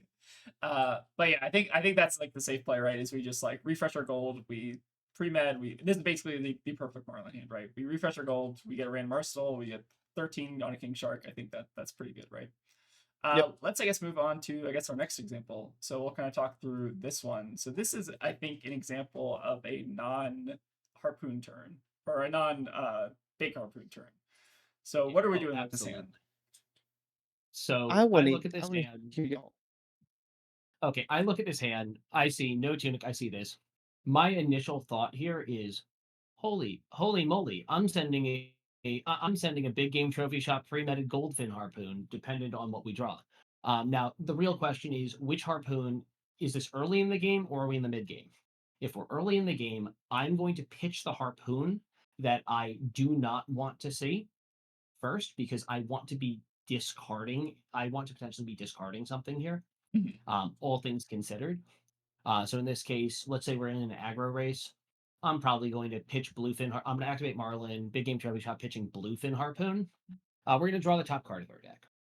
Now, what's going to happen is a lot of people are going to draw that card, and they're going to see something like, "Oh my goodness, I just drew a King Shark Harpoon. I should load the King Shark and play pre-med and shoot it." But if you think about it for a second, when we discard the King Shark Harpoon, our Codex of Frailty now has a King Shark Harpoon to shoot next time. My brain here is very cleanly Goldfin Harpoon 13 Overpower with the pre-med on hit. I think one of the more interesting ones here is what happens when you draw something like a Codex of Frailty or a 3 of a kind, or a card that you really don't want to be discarding. Yeah, then I think it's a little bit more interesting. But with that being said, I, for that reason, would not play the pre-med before I play the big game trophy shot, because you may end up needing the resources. Taylor, I see you looking quizzically at this. No. That's the correct answer. The correct answer is the Goldfin. And then there is the I love to gamble. Pop the gold with big game trophy shot, draw a blue, and swing 11 and rip a card from their hand. But the Goldfin is correct. Yeah. But Taylor, the blue harpoon is 11 damage and the goldfin is 13 damage. Kalashar stat, right? True. Yeah, true. Ripping a card out of their hand is significantly more impactful. Yeah. I think there's kind of like the I guess the greed line and the not greed line, right? Like the non-greed line is basically to go for Goldfin. The greed line is to go for the blue. But I feel like this also kind of like illustrates maybe some of the complexity. Like you look at this hand, there's like a ton of different things you can actually do with a Marlin hand, which makes it super interesting, at least from a play perspective. Mm-hmm. I agree. Let's, I guess, move on, I guess, to the next example. Okay, so this is basically just how do you play Codex of Frailty? How do you play Codex of Frailty in Berlin? Oh, okay. To be fair, there was someone in purple today who was like, Codex is very clunky, and I'm trying to figure out what they meant. I was like, You "What? remember What does that reading mean?" that? Yeah, Codex Hmm. of Frailty can be a little clunky, right? So I think this is basically just I guess maybe Yeah, this is like the bread and butter Codex turn. You have Codex and Arsenal, you pitch 2 blues to Hammerhead, you get a harpoon for 10 and you get an Arsenal reload. Like not much to talk yeah, about here, but I do think that like this is the reason why Codex is in the deck. Even if it's not an Yeah. Arsenal, it's still good. Like basically you just want to figure out how to activate your Hammerhead first, have 2 floating, and that's basically how you get your Codex value. yep. Okay, so super easy example. Let's move on, I guess, to the next one. So this one I added, I think maybe before you all saw it. So I think this was kind of something you were touching on earlier, Ben. You hit with a King Shark, and this is your opponent's hand. What do you take out of your opponent's hand here? Well, first and foremost, I take a look at my opponent and I ask them why they didn't block anything, and then look at them as I take Autumn's Touch and they send CNC pitching 2 felons. Yeah. But the real answer here is very frequently you're going to shoot a harpoon, and the question that you're going to get asked or you're going to ask yourself is, do I take the action or do I take the resources? And when their hand is chock full of action, you take the card that enables it. When their hand is chock full of resources, you take the action card. And I think is kind of the clean heuristic there. Yeah. I feel like this comes up a lot against like KO, for instance, right? Like if they had a hand of Oh like yeah, 3 blues and a red, you take the red. If you have a hand of like 2 reds and a blue, you take the blue. Kind of just Hmm. depends. But I feel like there's an interesting decision between whether you take the resource or whether you take the power card, basically. Hmm. And then I guess we'll also kind of maybe we'll outline this in this next scenario. So we have a hand that's 3 blues. We hit with King Shark. In this case, this is a kind of a scenario where we would take felling because Autumn's Touch we don't care about, right? Hmm. So yeah, I think that that's kind of like an interesting thing. Like, how do you disrupt your opponent? Taking the card that basically makes their math the worst is kind of like what you want to focus on. Yep. Okay, so let's move on to our kind of like the I guess the more complex puzzles. So the medium puzzles. So I think this one's I don't think too much more complex than I guess the medium puzzles. So Taylor, Ben, what are we doing with this hand? Gambling, baby. We're gambling. Yep. So I think the long story short about this puzzle here is we pitch a blue to gold because we need to reload that King Shark. If we don't hit a blue off the top, if we don't hit a blue, first of all, we can find a yellow as a fail state, and that would basically let us send a King Shark. If we find a red, that's unfortunate. We could. I don't even think at that point you can go gambling again, right? Because it's yeah 1 2 yeah. Okay, so No. at that point you basically just oh stop. You take your losses and then you go play another deck.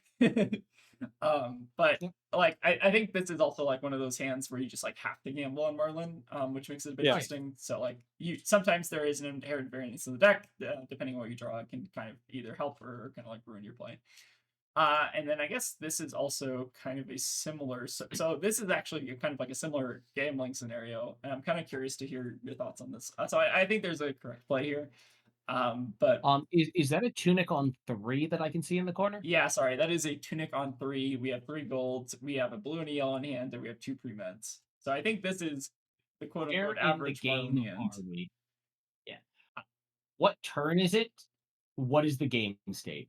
That's Because a good there is question. the responsible turn, and then there is the dear God, we just blew their socks off turn. Yeah.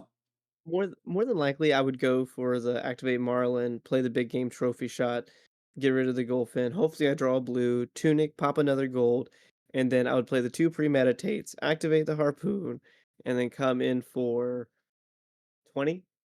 Yeah. Oh yeah. Yeah, so big game trophy shot and 2 3 pumps with a cannon activation is 20. Yeah. Um, So Now, that th- being said, yeah, there is a risk to that, in that if we don't draw the blue, then we are potentially hurting, or we're sending a king shark Just for. just draw the blue. I'm not asking much. Just draw the Just draw blue. the blue. Yeah. well, I mean, Uh, I was gonna say if we take a look at the deck heuristics, what we're on 30, how many blues? 30 blues, yeah, I think it's like 30 Hmm. something blues. like that. I forget how many Yeah, reds. Yeah. 30 blues, 13 yellow. Yeah, yeah, it's like we got 30 blues in there. I will say if I have taken a power turn, taken a larger power turn, over the past 1 or 2 turns, I am more incentivized to actually take Taylor's line. And there is a reason, and it's called density.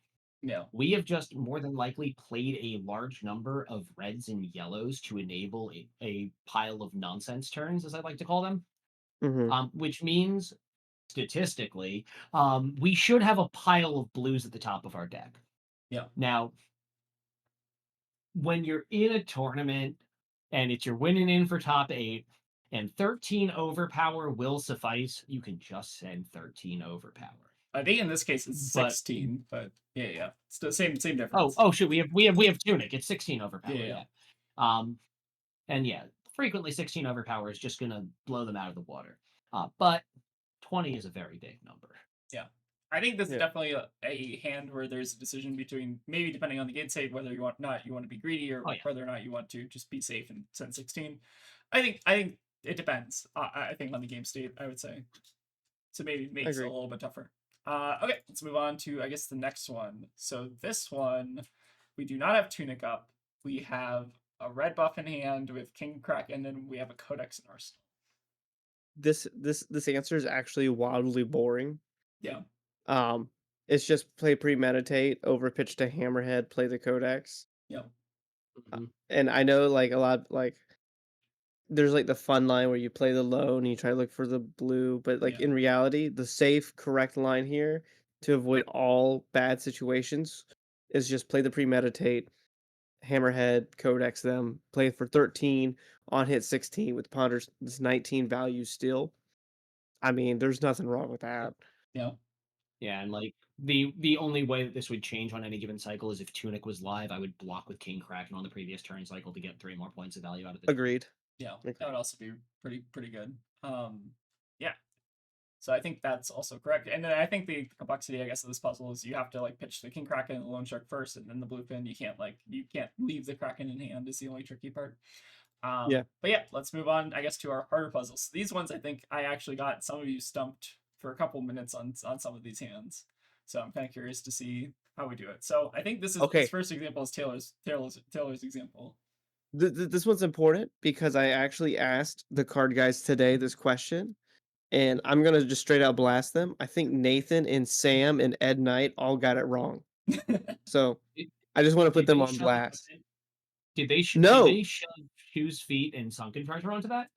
no, hold on. I actually have the message right here of what they said, and I swear to you, uh, Let's blast them. I'm mostly gonna let it hit and crack 2 gold personally.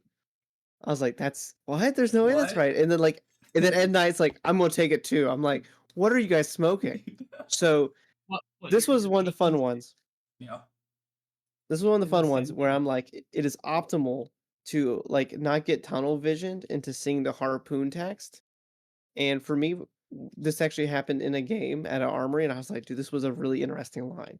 So the CNC is coming in for 6. The first thing most people are going to see is that you have 3 armor block and some 3 blocks in hand. Yeah. And I think that's just the bad way to look at it. So you want to block with Sunken Treasure and Lone Shark for 6. Then you're going to play Premeditate. Then you're actually going to activate Marlin. You're going to take aim, put the Golfin Harpoon into your arsenal, Tunic, because it's going to go 3 on your turn. Then then activate Hammerhead and shoot the fat arrow right at their dome. Yeah. And then I think the Although I math have on that one is like number. infinitely better. Yeah, it's I think 14 value turn cycle because you're blocking 6, maybe getting a gold extra also, which is a bit better. Yeah. And then you're sending Yeah. 10, I think, on the back. Or no, sorry, 9 on the back. Yep. Is that... No, it's Yeah. pre-med. It's pre-med. Oh, take right, aim, pre-med. 4, 6. It's 12. 12 So on it's an back. 18 value turn cycle. Yeah. Yeah, so it's 18 value, not including the ponder token, instead of eating 6 damage and sending 11. Yeah, So, which is Yeah. quite So bad. but like that's the issue is I see a lot of Talshar players, they get tunnel vision into like very specific like cards do this, do this. This is a great example of Marlin's ability just being insane. Yeah. The ability to make a gold pin is just very, very powerful. Like I feel like one thing that people underestimate with this deck is like how powerful gold pin is. Like it seems like it's not actually Mhm. that good, but it is like mathematically very, very good. I love it. Oh, I love it. But yeah, this is a super good I'll send- example. Speaking of Goldfin for a second, I know that I've seen on X and on Blue Sky the recurring meme of the novice, the journeyman, and the Jedi master. I Yeah. know that what was it? The most recent one was the Fang deck. Pledge Fealty is a bad card. Well, actually, if you include it, do this, this, and this, and then Sage, Pledge Fealty is a bad card.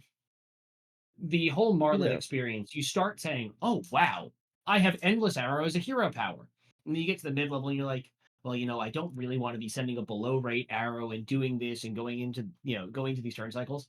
And then you get to the other end, and you just look at that and say, "Ooh, that looks like 13 overpower on this turn."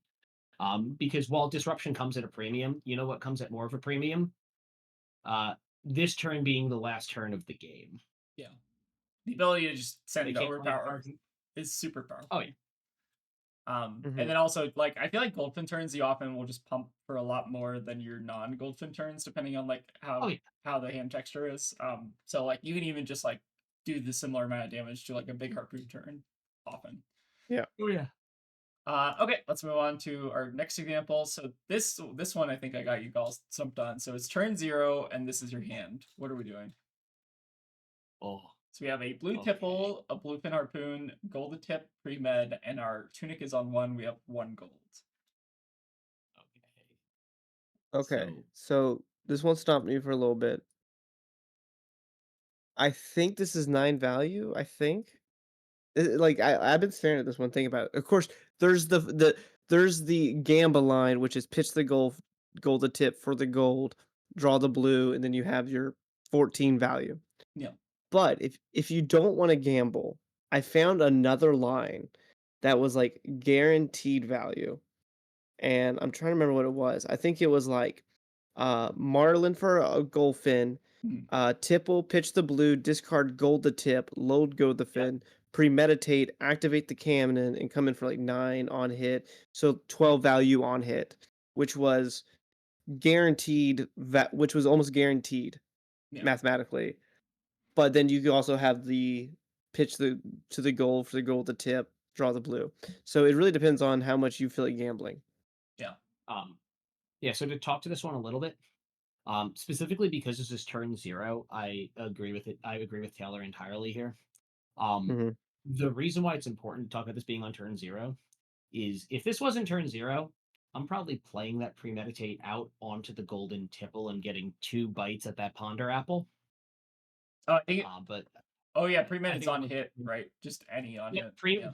so Yeah. pre-med is one of those wonderful old formatted cards that says the next time an attack you control hits, do X. Also, new line paragraph. The next attack you send from Arsenal also gets buffed. So it's real nice. Back in the old Azalea days, you would go premeditate and then go Ravenous Rabble from hand and just do like a Mhm. couple of weird wide chain links just to try to get that ponder token. Um, but yeah, also the benefit of playing Tipple out is you get to just get the 3 hook activation. I agree entirely with binning gold the tip here. Does Yeah. make me sad. Would love to keep it around, but Yeah. it's the yellow. I think there is a fail state where if you draw a red, so you have 2 floating here, you discard the gold tip, you reload. You could either theoretically overpower or you could just arsenal the red. Or like Yeah. play pre-med arsenal the red is probably the better line. Mhm. So I think there are a lot of like options with this hand. Let's actually Yeah. talk about, so it's not turn 0. What are we doing differently? I'm popping gold with that gold to tip, and I'm gonna high roll my opponent, and they're gonna complain on Discord.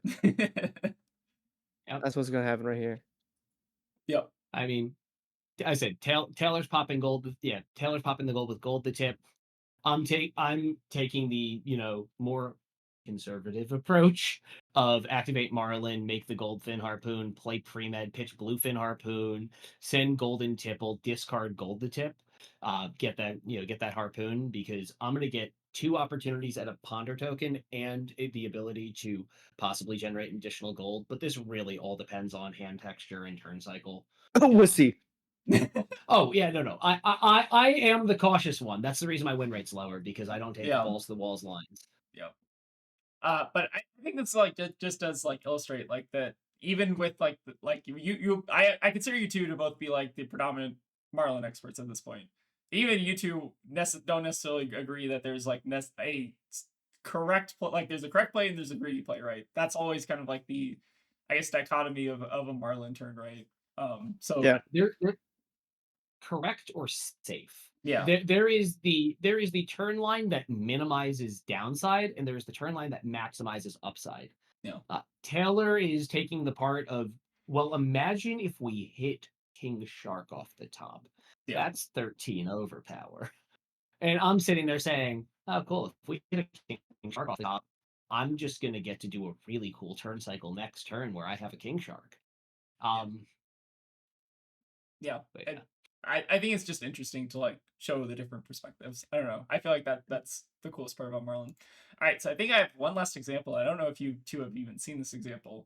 So I'm calling this the gravy puzzle because we're sitting on a pile of 7 gold, and maybe I shouldn't have saved this for the last part of tonight, but we'll kind of do it. So I'm actually gonna go out of hold on. So I'm gonna go out of the thing here. All right, so the gravy puzzle.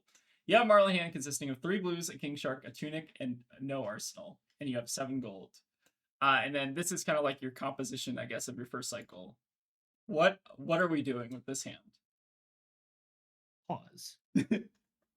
I'm conceding. I don't want to think about this. No, well, Taylor.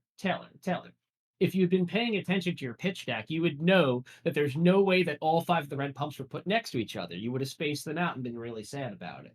Yeah. But I was going to say, okay, one of those yellows has to be a big game trophy shot. There's no way we sent all 3 big game trophy shots during first cycle. I'm gonna say these are. If we are in, I'm gonna say we have like 3 codexes and maybe there's like a loan shark or something. I like the idea yeah, better that it's just 4 codex of blood rots and we have to play around them. Kind of like Minesweeper. That'd be It's like, oh god, there are baubles in our deck. But yeah, and then down here, I'm also going to show off the draws. So if we end up cracking gold, which I think is probably correct this turn, I will show you what card you draw. Okay. well, I'm ready. Go. All right. So what are we doing? We have 3 blues, a king shark, a tunic, and no arsenal. Cracking 1 gold, going to 6. All right. Let's see what the first one card flip. is. All right. So first card is the 1 king kraken. I hate this game. Tunic, crack a gold. Tunic, crack a gold. Okay.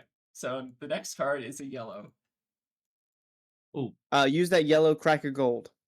All right. The next card is a red pump. I would stop right Cool. here. I would load Yep, the king 13. shark, activate hammerhead, throw 13, arsenal king shark. Yep. That is arsenal king crack. Yep, that is the non-greedy line, and then I think I also put a couple of blues here. Yeah. Just Stop! You're so greedy. Yeah. You putting that there is so evil. Just You're in like, case, well, just what in if they case. keep going?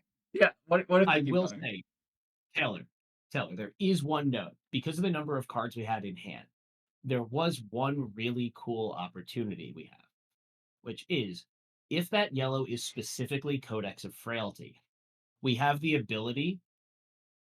the ability to activate Marlyn, make a Goldfin Harpoon, play the Codex of Frailty, discarding the Goldfin Harpoon, get a blue Harpoon from our graveyard, activate Sarong, assuming we still have Sarong, send a Harpoon Sarong with Go again, then proceed to crack more gold and send a Shark.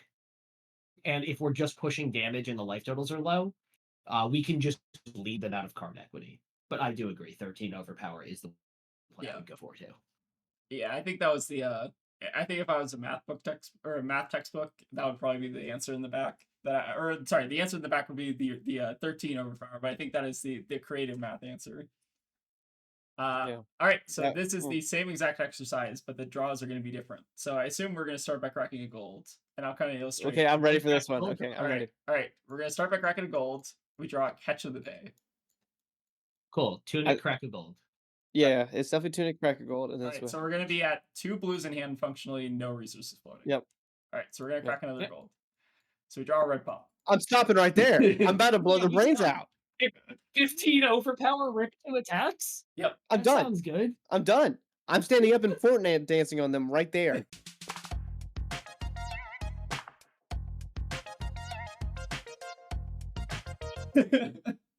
Maybe we can get Tegan to animate that. That would be funny. But yeah. Anyways, I think like this kind of goes to show like even if you're in the same scenario, right? Like depending on what you draw from the gold, when you stop cracking gold is also like very dependent on I guess like what you draw, right? These were kind of just like to illustrate, I guess, some of the complexity with Marlyn. I think they're a bit of fun, so thank you all for participating. All right, first or second, I think. Okay, Yep, they're choosing the die roll, so this is important. Yeah. So I think the die just roll beg does them. depend what we run. Okay, we're going. We go See, We're first. going. we're going first. So you do So this is want the perfect. trench. Yeah, Yep. trench. Yeah, And then I think this looks right. I think I boarded out a perfect. gold to tip for riches, but I think that's fine. I try to run a That's lean fine. 60 into Verdance. I don't know. It feels like it just doesn't go to fatigue, so I'd rather just have more consistency, I feel like. That's fair. We got the quiver. Alright, let's see how this goes. I feel like Verdance is definitely one of the matchups that a lot of people who are new to the deck kind of struggle with. Ooh, this is. I love this hand. This hand plays itself. Yeah, Okay, now activate please Marlin. tell us that we draw a blue off the top of the deck. Yeah. If we draw a blue, we I can would. catch. I'm also good with a red pump. Yeah, red pump will also I be mean, nice. yeah. Actually, there's literally nothing bad that we can draw. Yeah, that's like if we draw a Codex of Frailty, it just It- goes into our arsenal. Never mind. Oh. So we're Just pitching the crap. So we're technically, we just Oh. pop gold and we'll do it Okay, again. it's fine, it's fine, it's fine. Yeah. It's fine. We could just we get a do over. We get a do over. So, Don't arsenal. Yeah, Yeah. don't arsenal just yet. Alright. Alright, basically running a 59 card deck. Sick. Alright, so we got you today. That's Yep, fine. sweet. Yep. Yeah.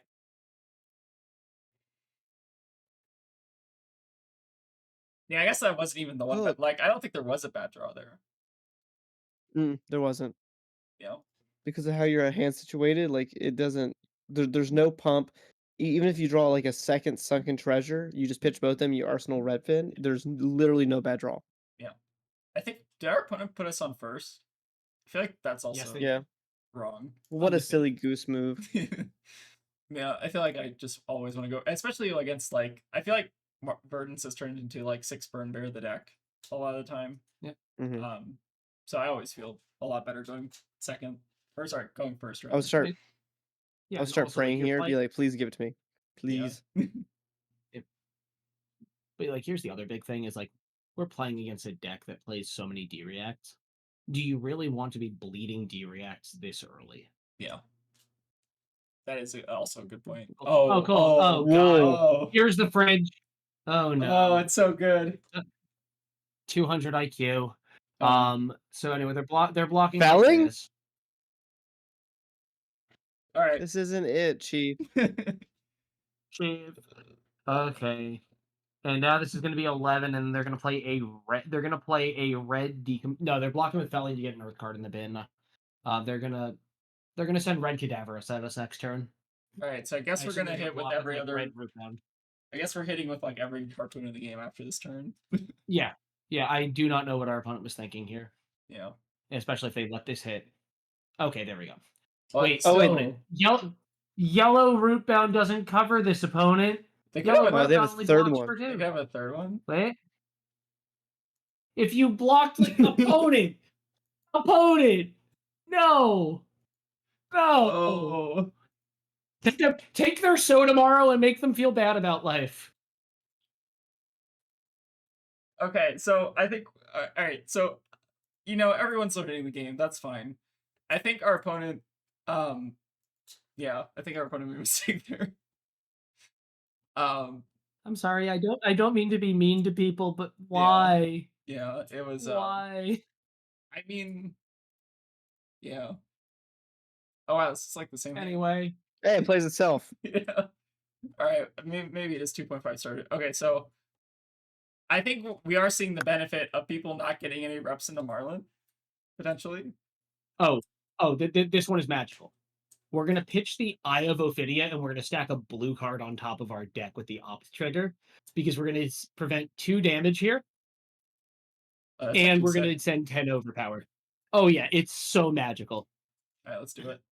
There's also maybe merit to like gold, but I guess like the resources don't really work out as well. All right, so wait, this is actually great. Leave everything as it is. Yeah, Life is perfect. didn't even need the opt. That's great. Oh yeah, it's my favorite ops. Is when you look at your opponent, just look at the top card and say, "I'll leave them like this." So against Verdance, do you feel like you tend to prioritize Kraken or King Shark one over the other? I feel like I tend to prefer Kraken just so I'm not getting burn bared, but I don't really feel strongly either way. I think it just depends on the situation at hand for Yeah. me. It depends on how many felonies they've seen, how many burn bears they've seen. Yeah, I'd agree with that. All right, free hooks all day, no armor. See how it goes. Yeah, We've and seen yeah, one yellow root bound at this point. I mean, they've got tons of decompose in the graveyard. oh, yeah. Like my actual question is, Taylor, do you agree with pitching the Eye of Avidia to Arcane Barrier there, or would you have taken an additional 2 points of damage? I would have took the additional 2 points of damage. That's interesting. Because because what I would have done is I would have port sided, then I would have cast and then came in for 12 here. I would have used my 2 points of value for the catch of the day and Uh, possible 2 cards from hand. I think that oh, makes sense. no, I think that's super reasonable. The only issue is the 2 blues you had in hand. You would have had to crack it. You would have had to have cracked a gold using Eye of Ophidia to guarantee a blue on top of the deck. Obviously, Oh, your I response is going to be just be better. Just be better. I'm just going to draw the I think blue. that was. Wait, sorry. I probably should have looked at it a little closer. I think those burn bear scours sink and E-strike. that it was correct to Yeah, I take think it was correct. burn bear. Probably should have thought about it more than like half a second. No, no, it's all good because now we're gonna have a gravy turn in the next like Yeah. 3 turns from here. Oh wow, this is like Oh, cool. actually Please, demonstrating. opponent, please send physical damage. Physical damage 1 time, opponent. You go E strike for 7 or 5 would go again. You just block with King Shark. Interesting. Oh my god. Okay. Uh, I mean, this works fine. for them, but this isn't great because they're bottoming a sync blow to the E-strike. It's fine. I mean, yeah, damage is damage. I think we just block with the Kraken or the shark, right? Yeah. Oh, 100%. Yeah. And then we're gonna set up for gravy turn probably next turn. Yeah. They do have a felling, but I guess okay, so they're going for buff power. So it is a little awkward. Yeah. You just block with I King mean- Shark. Yeah. Block with King Shark. So the fun part here is even if it's a felling, unless they decompose defensively, Yeah. this is going to be a felling for 4 that's disrupting us. That's true. Or you could take the crazy line There is a where you yeah, there's pop How a much gold gold do we have? with Sleep Dart How much- 3 times, then you play C4 Salvage hitting their C4 salvage. felling, then you play Codex. yeah. I don't know if that's the How much line. gold do we have, Taylor? We have 5. I don't Yeah, I would just yeah. I would just hammerhead. Yeah. Hammerhead. I think it's too greedy. Like we're Now- giving them a felling, which Now- feels now bad, the but question. Now the question, Taylor, Shark or Kraken here? It's definitely Kraken. yeah, I think it's Kraken because I feel like their pitch cards are like their blues are more non-attacks, like mostly. Yep. I mean, in before Blue Autumn's Touch, but Yeah. no, I I mean- mean, I far prefer to see. Oh, sorry, yeah, no, look, not I- hooking. Whoops. Or I don't think we should hook Yeah. here actually. I do not hook Do not- here. Yeah, no. do not hook. do yeah. not hook here. Yeah. I agree. Not safe. Even if you think you're safe, you're not safe. We have like what 1 Oh, point of armor plus 10 2D reacts or something. I guess no, they need to, I Oh. guess they give all 3 cards or something, but I mean, all I'll say here is, I played against you with your Jarl deck, and I sent 21 overpower, and you full fridge 21. Do you think 10 is safe? no, it's never safe. There we go. Yeah, Oh, a good point. All right, there's and there's the yeah. thing. Yeah. There's sync number 1. Sync number 2 is what on the bottom of their deck right now. Yeah, so they do have potentially 4 more reacts live. There's the blue arms touch. Hey, look, Blue Autumn's Touch. It didn't really matter there because I think they had the Everblue. Yeah, I said it didn't matter. Yeah. No, it didn't matter remotely. Honestly, I prefer them to have a Blue Autumn's Touch in their deck. Oh, let's go. Great All arsenal. that so fast. Oh, this is so Absolutely. good. Oh, yes, opponent, you have done it for us. This is really good. Now, what card are we bottoming? Yellow. Yeah. Yep. It's not even a question. Yeah. Yep. We see 9 cards this turn. Cool. The only question: do you block hook here to extract hook value, or do you wait for the CNC? I wait for a think it's CNC still so I early. can Yeah. use both I- of them. I think it's too early for them. Yeah. So I think the interesting part about this hand is I think we want to big game trophy shot after we do our 3 oak. Just in case we want to load something different. I guess it still doesn't I matter. mean, we have a bunch of gold. Yeah. My brain almost wants to pitch authority to crack gold first. Taylor, opinions? I would never do that. What? what? I, Fine. y'all are crazy. So in my opinion, this for me this is pretty easy. Is I activate Marlin, Yep. I play the big game trophy shot, pitching authority, pitch the gold fin, then I play take aim, then I play 3 oak, and then I get to have 4 more card draws with gold. Okay, Oh, I I see what forgot you're about saying. that. So Yeah. I'm not missing. Okay, let's Yeah. do it. I'm Let's just do it. mathematically not missing. Yeah. All Yeah. right, let's do it. Buff off the top. All right, just a drill shot. That's fine. That's fine. And if If you want to that be works. greedy, you can pop another gold with drill shot here. Yep. That's what I would personally pop a gold Absolutely. with drill shot. 100%. All right, let's do it now. I don't know if the sequencing really mattered 10 there. Oh, baby, we ain't missing. We ain't missing. Yeah. Take aim 3 of a kind. Yep, seems pretty good. We do want to not Arsenal Harpoon just yet. We don't know what we're going to draw. This is Yep. perfect. Hey, Perfect. perfect. And we get to Arsenal a pre-med for next turn. Feels great. Yep. Seems really good. Okay, so now here's the question. Team, what number are we coming in for? This is 17. It's average. I would hook average this. Marlin game. I would Oh. no plus. I would hook this. We have Yeah. authority. They quite If literally they cannot cover this. Yeah. but say I don't think there's a They mathematical way absolutely that they can block this. It do they have 2 staunch responses in hand? That would work. Wrong hero. Yeah. Yeah. No, I don't even think that works, right? They can block. Yeah, No. it's like No, I, it doesn't. I yeah, it's like I wouldn't hook this specifically if they had a card in arsenal because maybe they're on a copy of seeds. Yeah. But like, And okay, now so they're going, oh my god. yeah, Hey, look, this is exactly what we talk about, that we Yeah. can't snipe the non-attack. Or like if Yeah, it I was mean, like a blue look. autumn's touch. Yeah. Our opponent has no turn next turn. Cool. Yeah. Yeah, exactly. So we're And they're basically taking 6 trading. damage. We're trading the disruptive value just for the getting a card out of their hand, which is really nice. Although I think they will be online. Yeah. That's fine. Um, Verdance is turned yeah. on. Nice. Ooh, woo. We still have some Anyway. more gravy turns kind of lined up as well, which is Oh, quite yeah. nice. Yeah. Let's set up a nice juicy arsenal. So I do think this game, our opponent maybe is like new to Verdance or whatever, and they just like gave Yeah. full fridge. Like I think maybe if that doesn't happen, this game is a bit closer. But For yeah, sure. Yeah. I would play Arsenal pre-med here. yeah, Activate Marlin port side. and just start Draw digging. draw Codex of Frailty here off of this draw. Oh, 100%. All right, Close not enough. quite.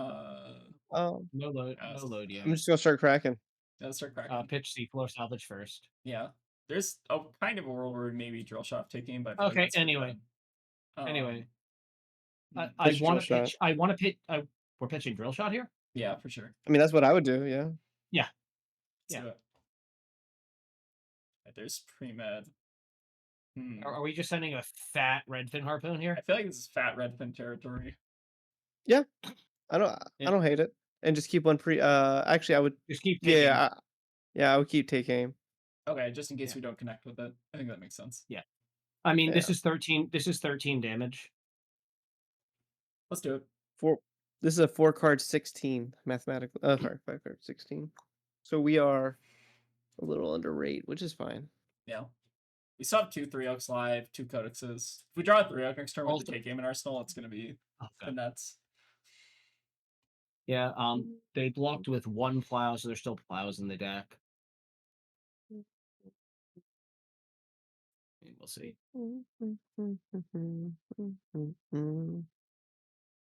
I feel like But maybe there's a world where oh, interesting.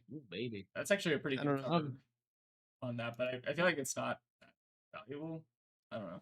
Oh yeah, well I mean we Let's also talk. just bought their chess piece. Yeah. Anyway, Arsenal. Oh, fantastic. Cool. Anyway, so we just talked about it. All right. Okay, so Yeah, 2.5 star difficulty, I guess. pause before we do anything. Taylor, would we like to crack some more gold? I would play Lone Shark and crack gold pitching drill shot Yeah. personally. Yeah. Nice thing about take game on our 3-oak turn is obviously we can load a pump, and we're sitting on a fat stack of gold, so we can also Oh, my friend, we can load Codex of Frailty. When Yeah. we draw it. It's also quite nasty. Alright, so let's crack 1 gold here, so what we find. Alright, golden tip is Oh, the good. pump. Perfect. So let's play that out. I think we're gonna just take a stop here and then just do 3-oak. Yep. Yeah. Yep. No need to play take him beforehand because we already have it. Oh, and this is Oh, buddy. Hmm. This is Okay. big territory. I feel like we should Okay. almost crack 1 more gold here. Oh, it's not. I that. would Yep. Yep. I would take the crazier line here and activate Marlin.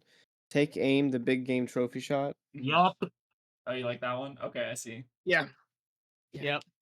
I think we're just sending a Nice. fat king shark here, right? Mm-hmm. Ooh, theoretically. Theoretically. Yeah, Well, I think it's guaranteed even if we draw it right off the top, right? it's gonna be big no matter what. Yeah. I would activate 2 more gold here and hope to draw Yep. blue. Just draw the perfect. Here, let's do Yeah. it. Yellow. So we needed to crack. We need to crack. We need to Crack hit a another blue. one. Off the top. I mean, Crack another one. Hit a blue. Yeah. Let's just hit a blue. Just hit a blue in our 30 blue deck. Unfortunate. That's fine. For it. We need to save that for next turn, or I guess we save. I feel like Codex is maybe better.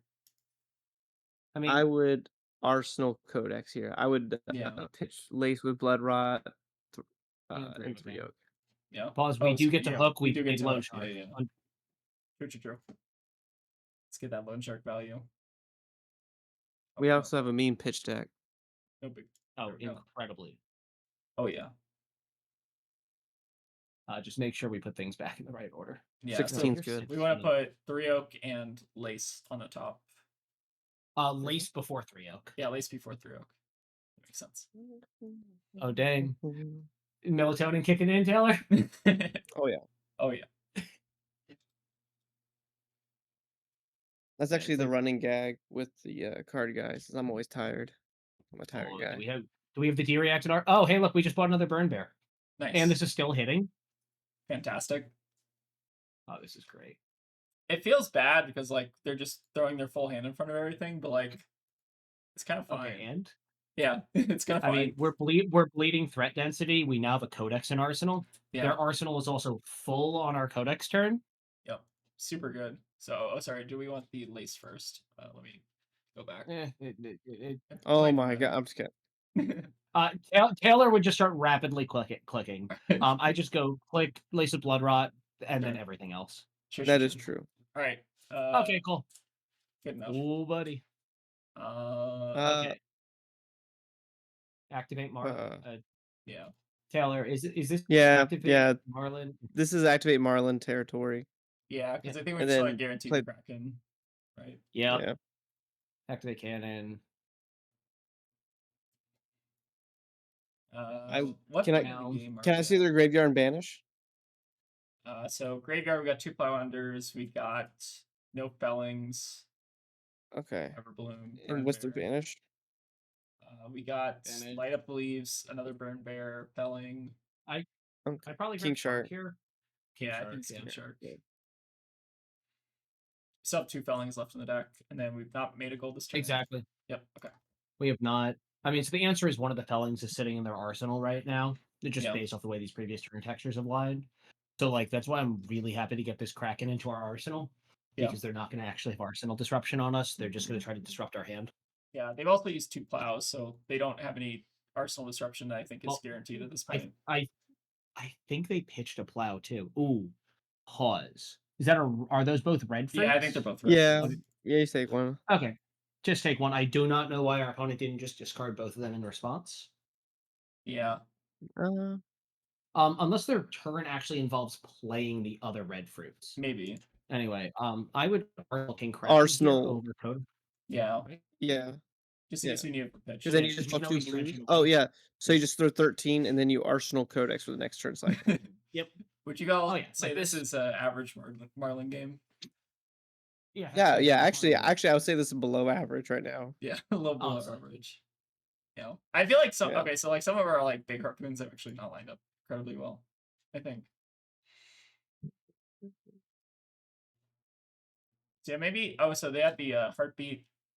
They have red fruit. Well, what are they doing with the red fruits? They might be pitching the red fruits Maybe. Probably. if it's for felling. Yeah. And Yeah. if it's felling, we just bottom what? If it's felling, we bottom Codex of Frailty. Yeah, I think we probably give Yeah. armor I at mean, it's that not a big point. deal. Yeah. Getting a little low. I mean, it'd be felling for 7. Yeah. Oh, it's an evergreen. Okay. Oh, it's evergreen. Oh, I don't care with this. I mean, so honestly, I would probably start putting equipment sooner rather than later, just to Yeah. fridge life. We're not out. going to use the sea lice in the next 2 turns, I think, at least. So I think it's Yeah, fine. and also we're this far into their deck and we haven't seen a single copy of Command and Conquer. Yeah. I feel pretty safe if they aren't on it, or if they are, Yeah. like, where is it? Anyway, But yeah, we're seeing all those Marlin heuristics we were talking about earlier, which is fun. Yeah. I think we've if they thrown pull like a cover this and we don't, red harpoon every Yep. turn.